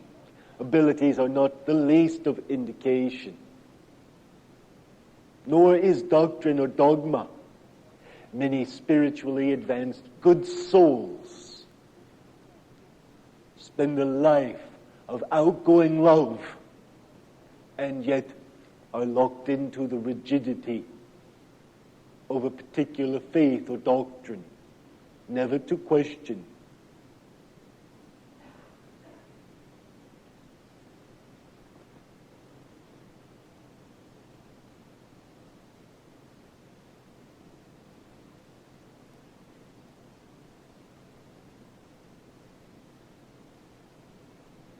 You may proceed as you will.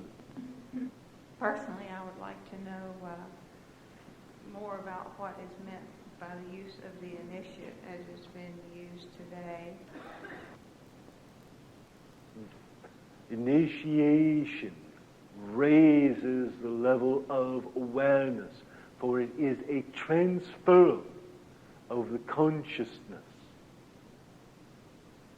so that when one is brought into the state of initiation, that consciousness from whence we speak is directly transferred to the individual. It must be cultivated. It must be nourished and cherished. But it will take root and grow. You may proceed as you will. Could you please identify the source of the information that we received today? You are asking of that of whence we come, that of whence we speak. For we are the consciousness of that which was and is.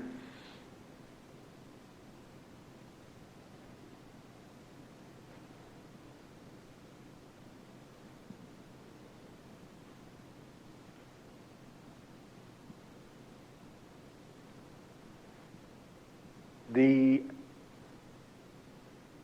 aspect the second, the light of Shokma. Through T for Wraith.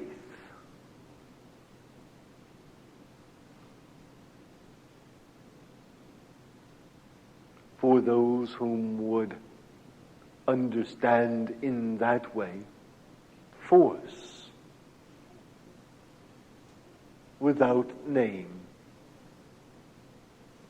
consciousness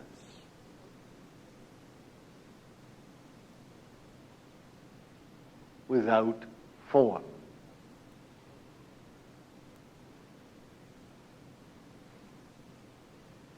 Love and wisdom.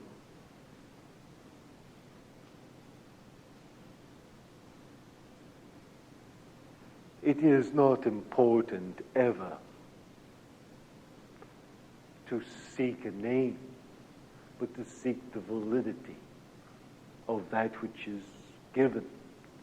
And that is found in whether such is of love.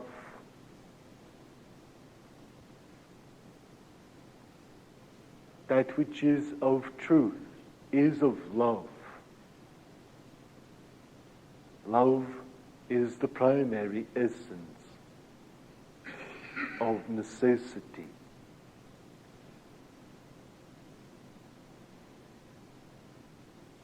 You may proceed as you will.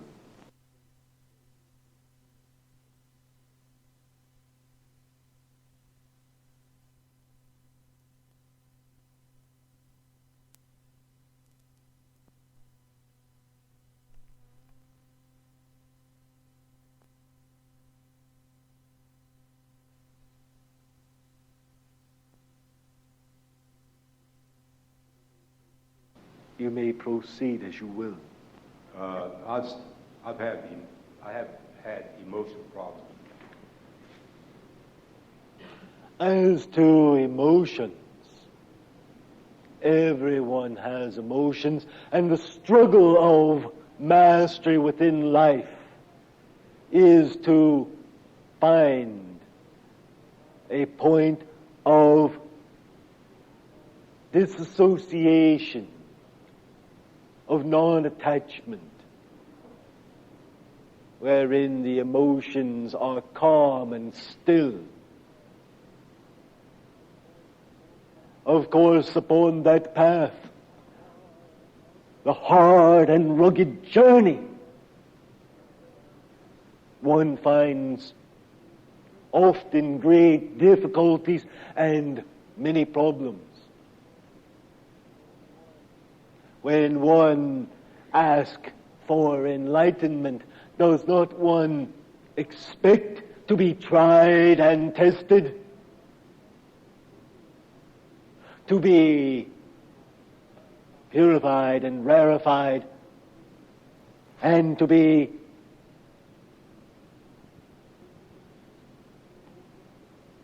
taken to the threshold of desolation to find that point of non-attachment? Is it not so that in order for you to find out that attachment is unimportant, that you must experience the hurt and the pain of the loss to realize that it wasn't necessary?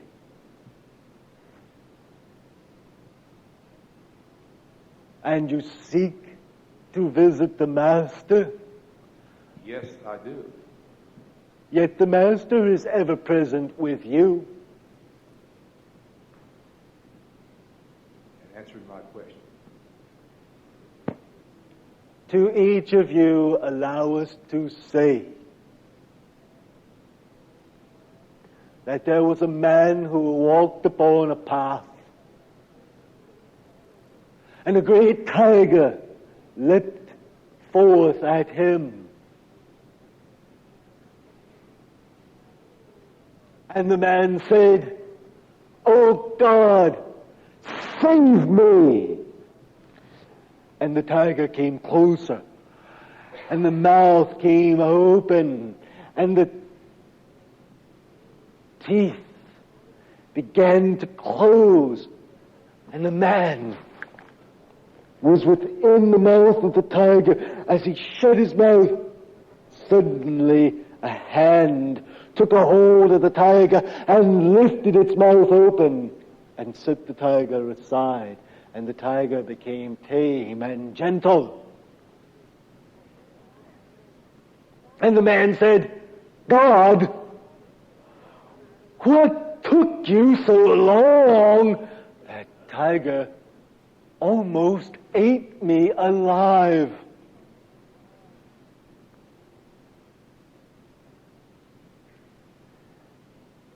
And God looked at the man and said, "I would have been right here, but you thought I was far away, and thus calling me, I had a great distance to travel."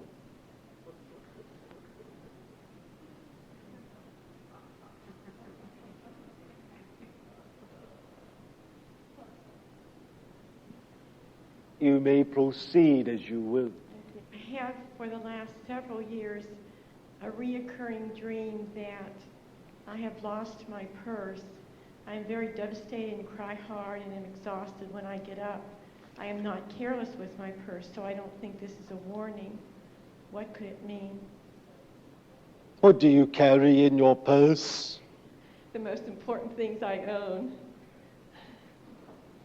Everything. I have a big purse and they're heavy. And if you, as an individual, as a soul, as a spirit, were careless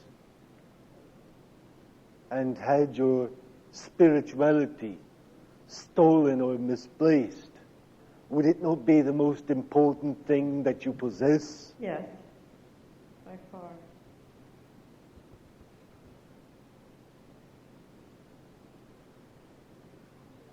Is your purse stolen or lost?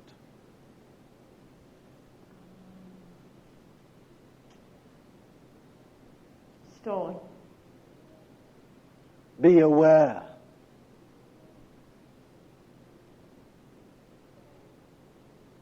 Of those charlatans whom would take your faith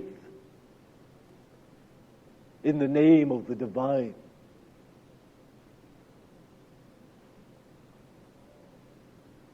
Guard that which you have. Hold it close to your heart. Can one steal a purse when you hold it close to your heart? No. Can one steal your faith when it is held close to your heart?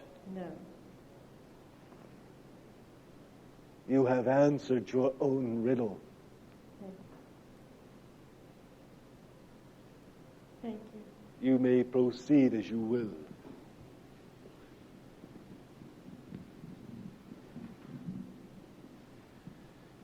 You had mentioned where two people were to, I guess,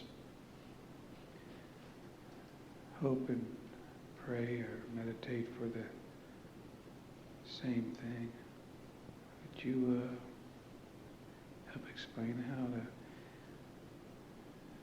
two people could want for the same thing, and that same thing could be used for good?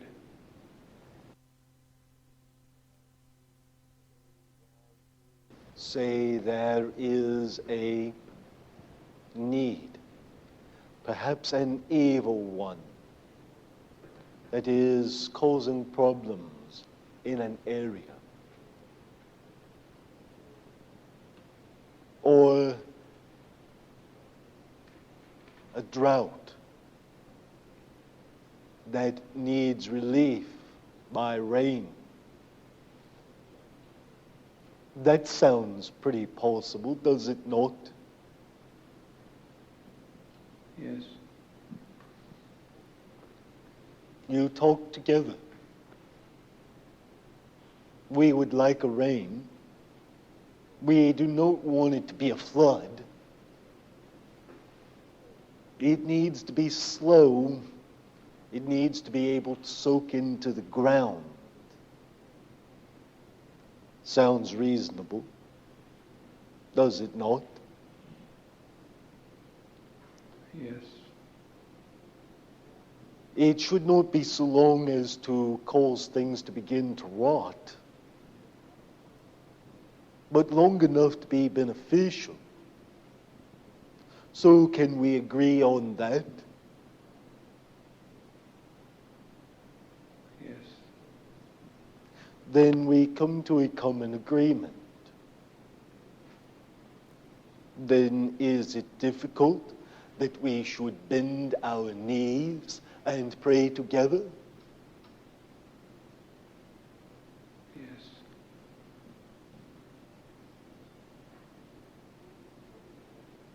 Most holy and glorious Lord God, giver of all good gifts and graces, let your blessings ever abound and be with us as we agree together that there is a need for moisture and refreshment to the earth for this area. Let your power ever be made manifest as we agree together that rain is needed, not to the point of harm or hurt, not to the point of flooding, but slow and gentle and long enough to give refreshment and revitalization to the ground and to the plants that receive life therefrom. Of this we agree, and according to the Master, whom told us he would be with us, and that all of our request would be granted as we agree together, we would ask that this be granted in the name of the Christ.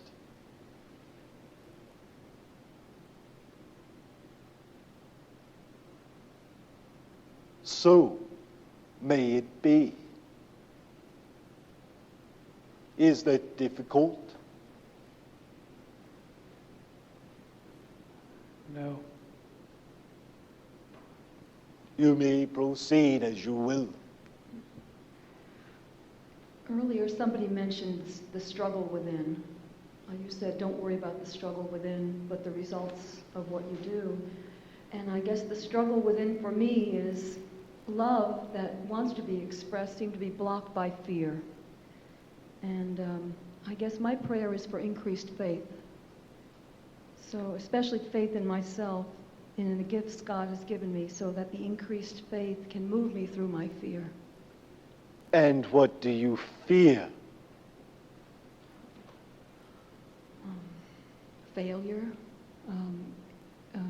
If I'm up to it, I don't know, a lot of little nameless nagging things. Nothing big, but just lots of little insecurities, I guess. When you consider what is the worst thing that would happen if you fail,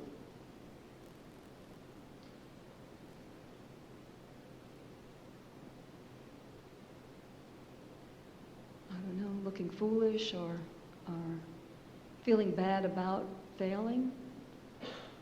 can you deal with the idea of looking foolish or feeling bad about a failure? Yes. If you can deal with it, then what is there to hold you back? Well, I don't know if it's a lack of faith in the gifts or faith in myself. The word faith keeps kind of cropping up as if that's what I need more of. What is faith? Belief. Unshakable belief.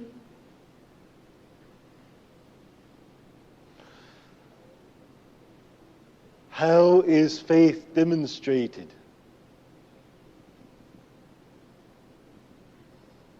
action? K. It is action that is required to bring manifestation.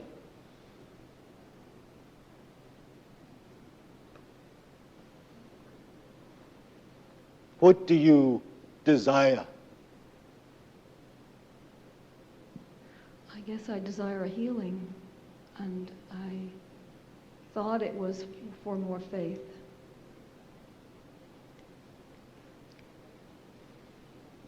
Have you the faith to come forward? Yes.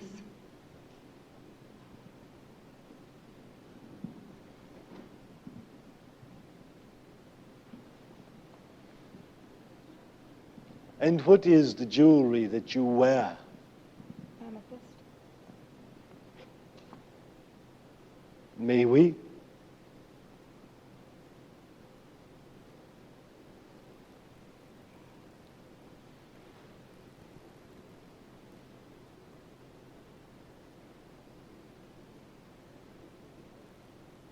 And what does amethyst represent to you? Spirituality. Healing. Love. Then that is what you shall have in your meditations and in your prayers and in your interpersonal interactions.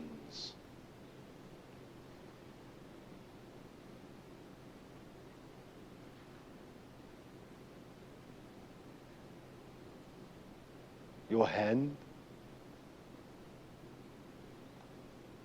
Of what would you seek for healing?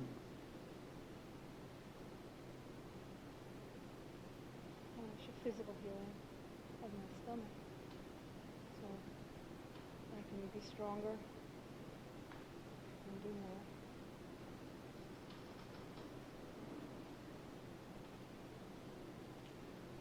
Drink tea brewed from comfrey, chamomile, mint, with a twist of lime.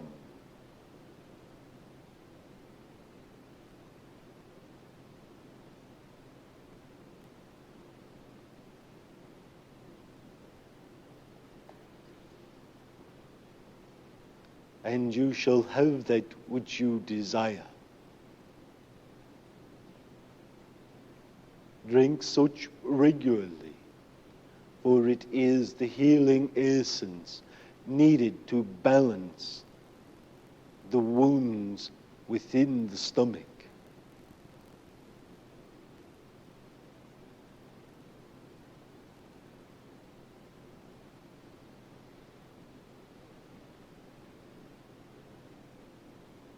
You may proceed as you will.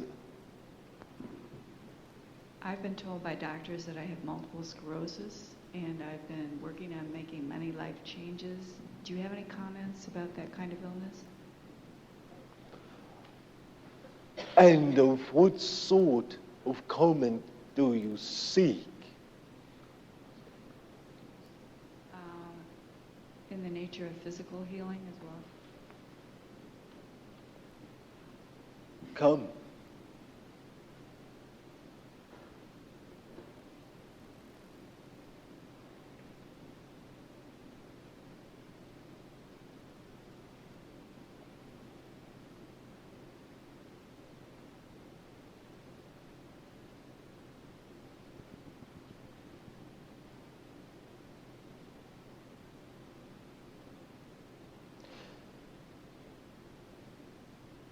And whom is the master that you serve?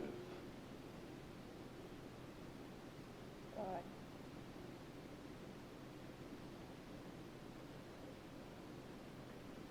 And by what name do you serve that God?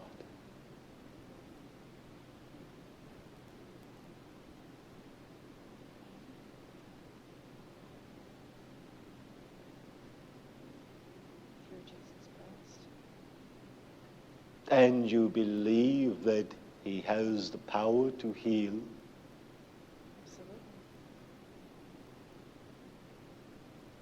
then as you believe, as your faith grants it, so must it be.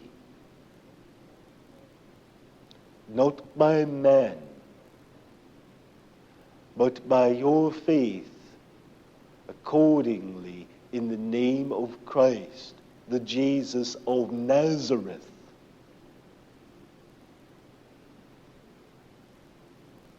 So shall it be done.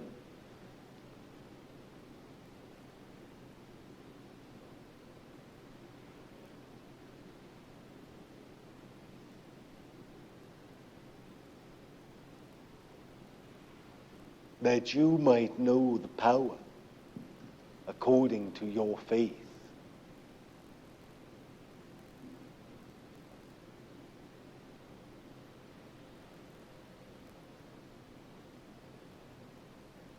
You may proceed as you will. May I ask for healing for my son and for myself, please?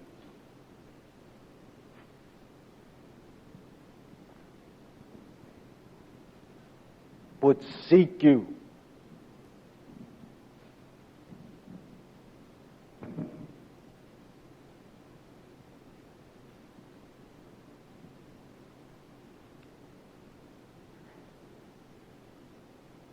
He has a serious mental disorder, and I also have one of the same,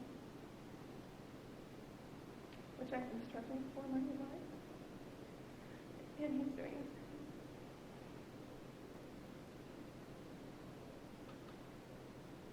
And that disorder, He suffers from obsessive compulsive disorder. I suffer from bipolar disorder.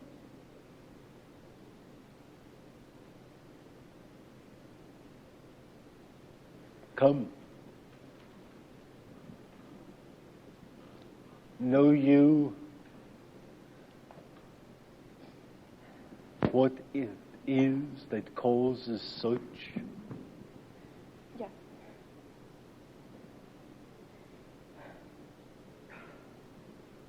Know you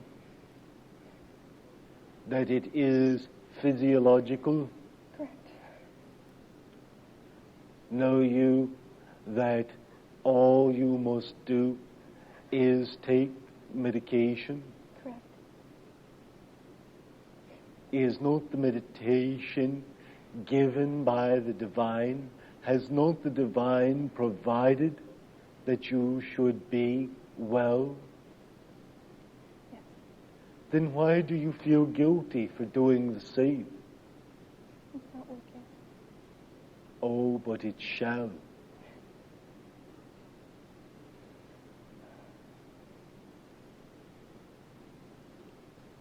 It shall. What hurts you the most? Suffering that I see my son enduring. I'm struggling. And what hurts him the most? The same. Seeing no effect upon what he's suffering.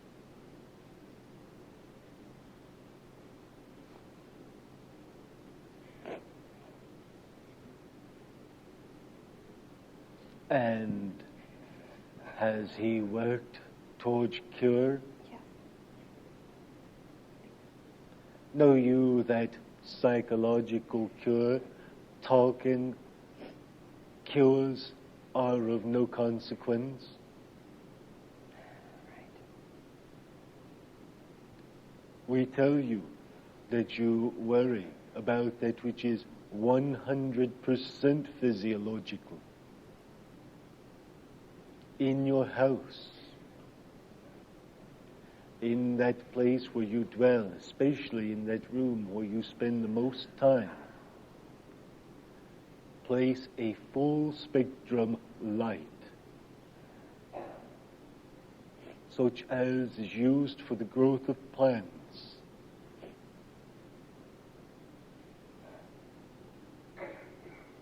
Some of these lights get exceedingly hot. Make sure that it has proper clearance or ventilation. Do not cover it to block the band or spectrum of light.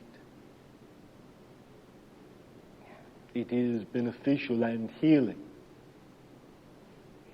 but will not work alone. Therefore, do not abdicate your medication, but rather seek for an adjustment of dosage, because the weight requires greater medication, which shall be reducible as you control the weight.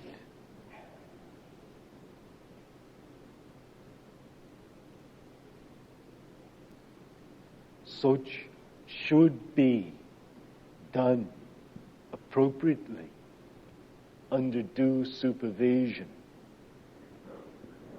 for it will take more than simple guessing, but should take accurate calculation by your medical advisor.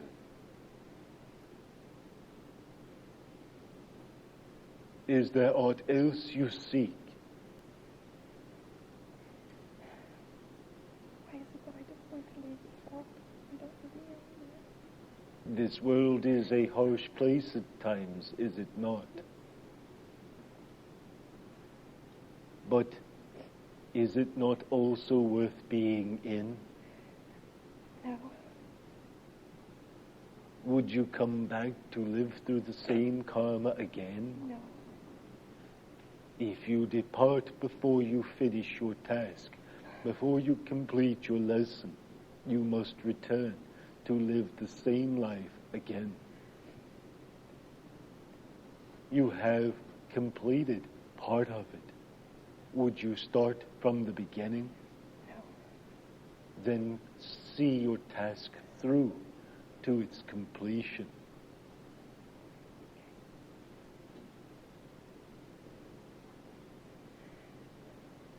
Have you a need? Pray for me.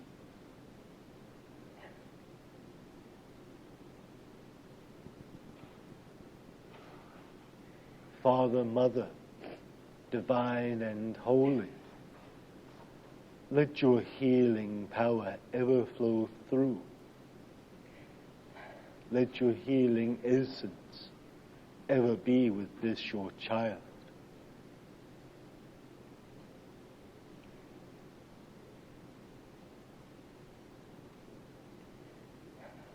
In the name of the Christed One, it is asked.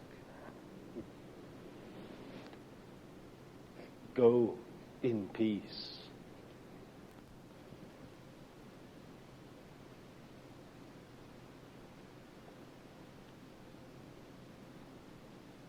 You may proceed as you will. I have concerns about my two sons. One of them had surgery. Chauncey Andrew had surgery on his stomach, and a part of a growth was removed. Can you enlighten me on this, or tell me more about his condition? Of a tumorous or fibrous growth of which you would speak, the removal and healing of such would be suggested that this individual entity avoid all pork and salt as much so as is possible. It would further be suggested that comfrey and golden seal are beneficial within the diet.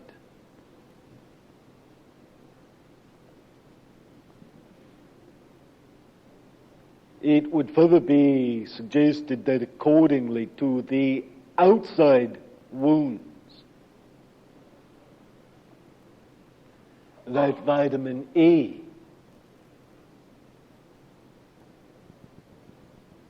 comfrey and golden seal salve be beneficial, and to the drying of the skin, euchomycin.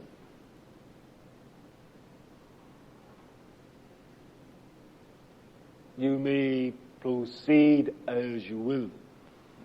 My other son is off on his own. He's a teenager and he wants to make his own way.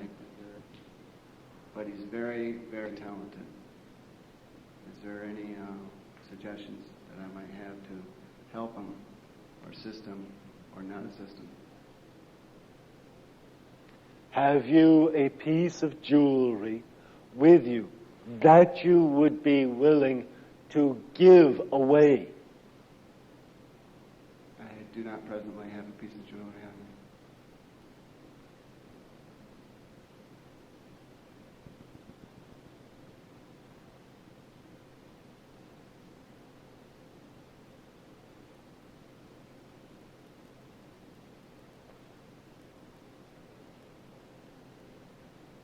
Does this young man wear an earring? Yes, he does. Would there be a lady present that would part with an earring?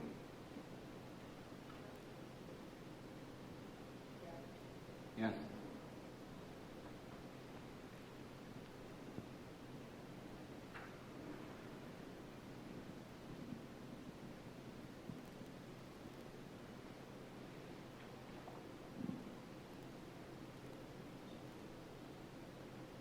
You would desire this child's protection, safety, and success. Would you also desire that this success not overcome the child?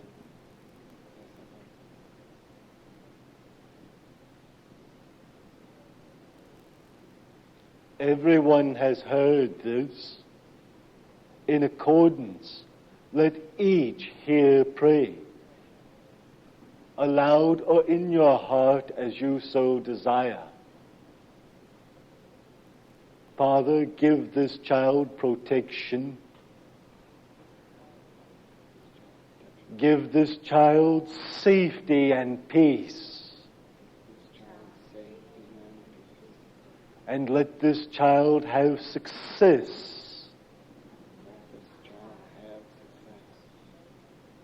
And be able to manage and contain that success.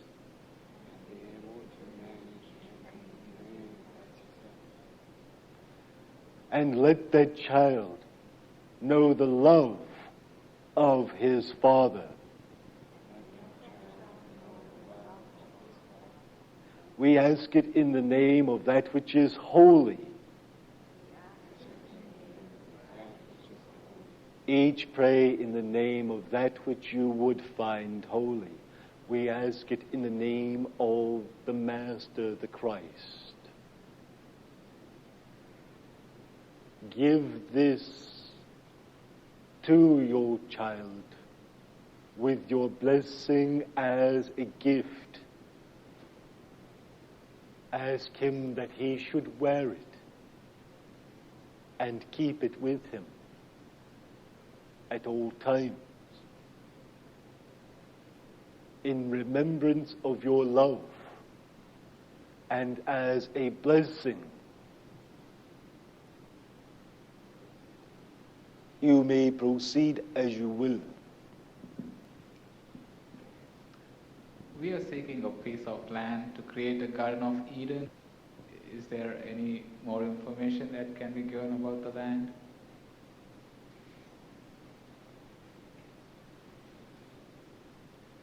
Peace is not an external thing, it is an internal thing within each individual. And you may prepare a Garden of Eden, but it is a temporary thing if it is but an external manufacturing. Even Longwood Gardens will cease and perish eventually. But peace found within, beauty found within, that kingdom within, that garden of truth within, when it is cultivated, planted, and grown, is never lost.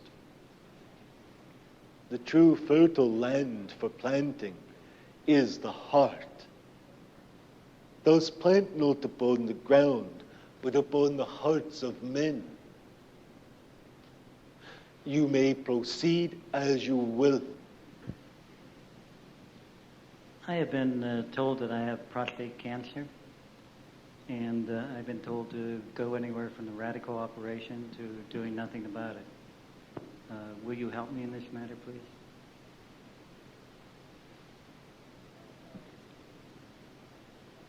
And what is your desire? My desire is to be healed of this cancerous situation.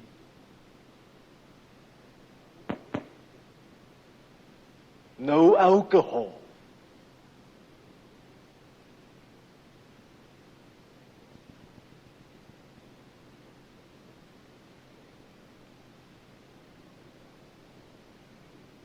Increase your intake of zinc, calcium, and selenium.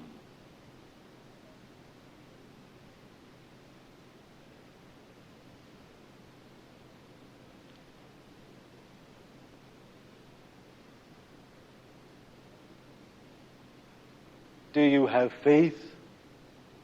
Oh, yes. And in whom do you put your trust? I put my trust in God. Come. Stop. You have much faith. Do you need to come forward? Not necessarily. God prefer. Come.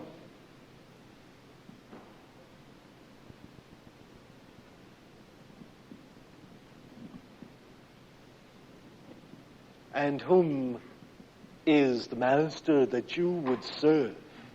God is the master. And through whom has God made himself manifest? God has made himself manifested through me and in me. Then you are a child of the divine, and God would wish nothing but good for his children.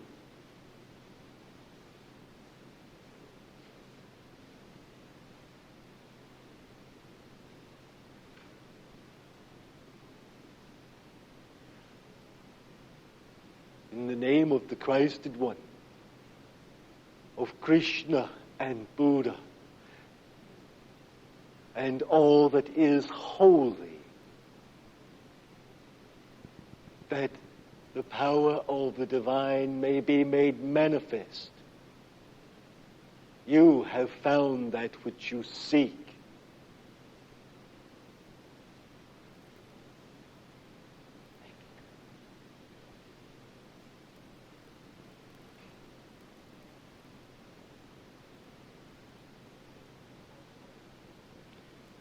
Seek you aught else?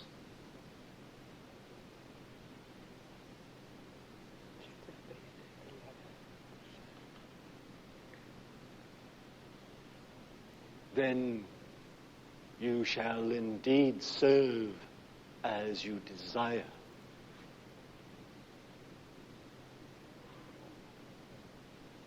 Is there anyone that would keep you from serving? If God be with you, who shall stand against you?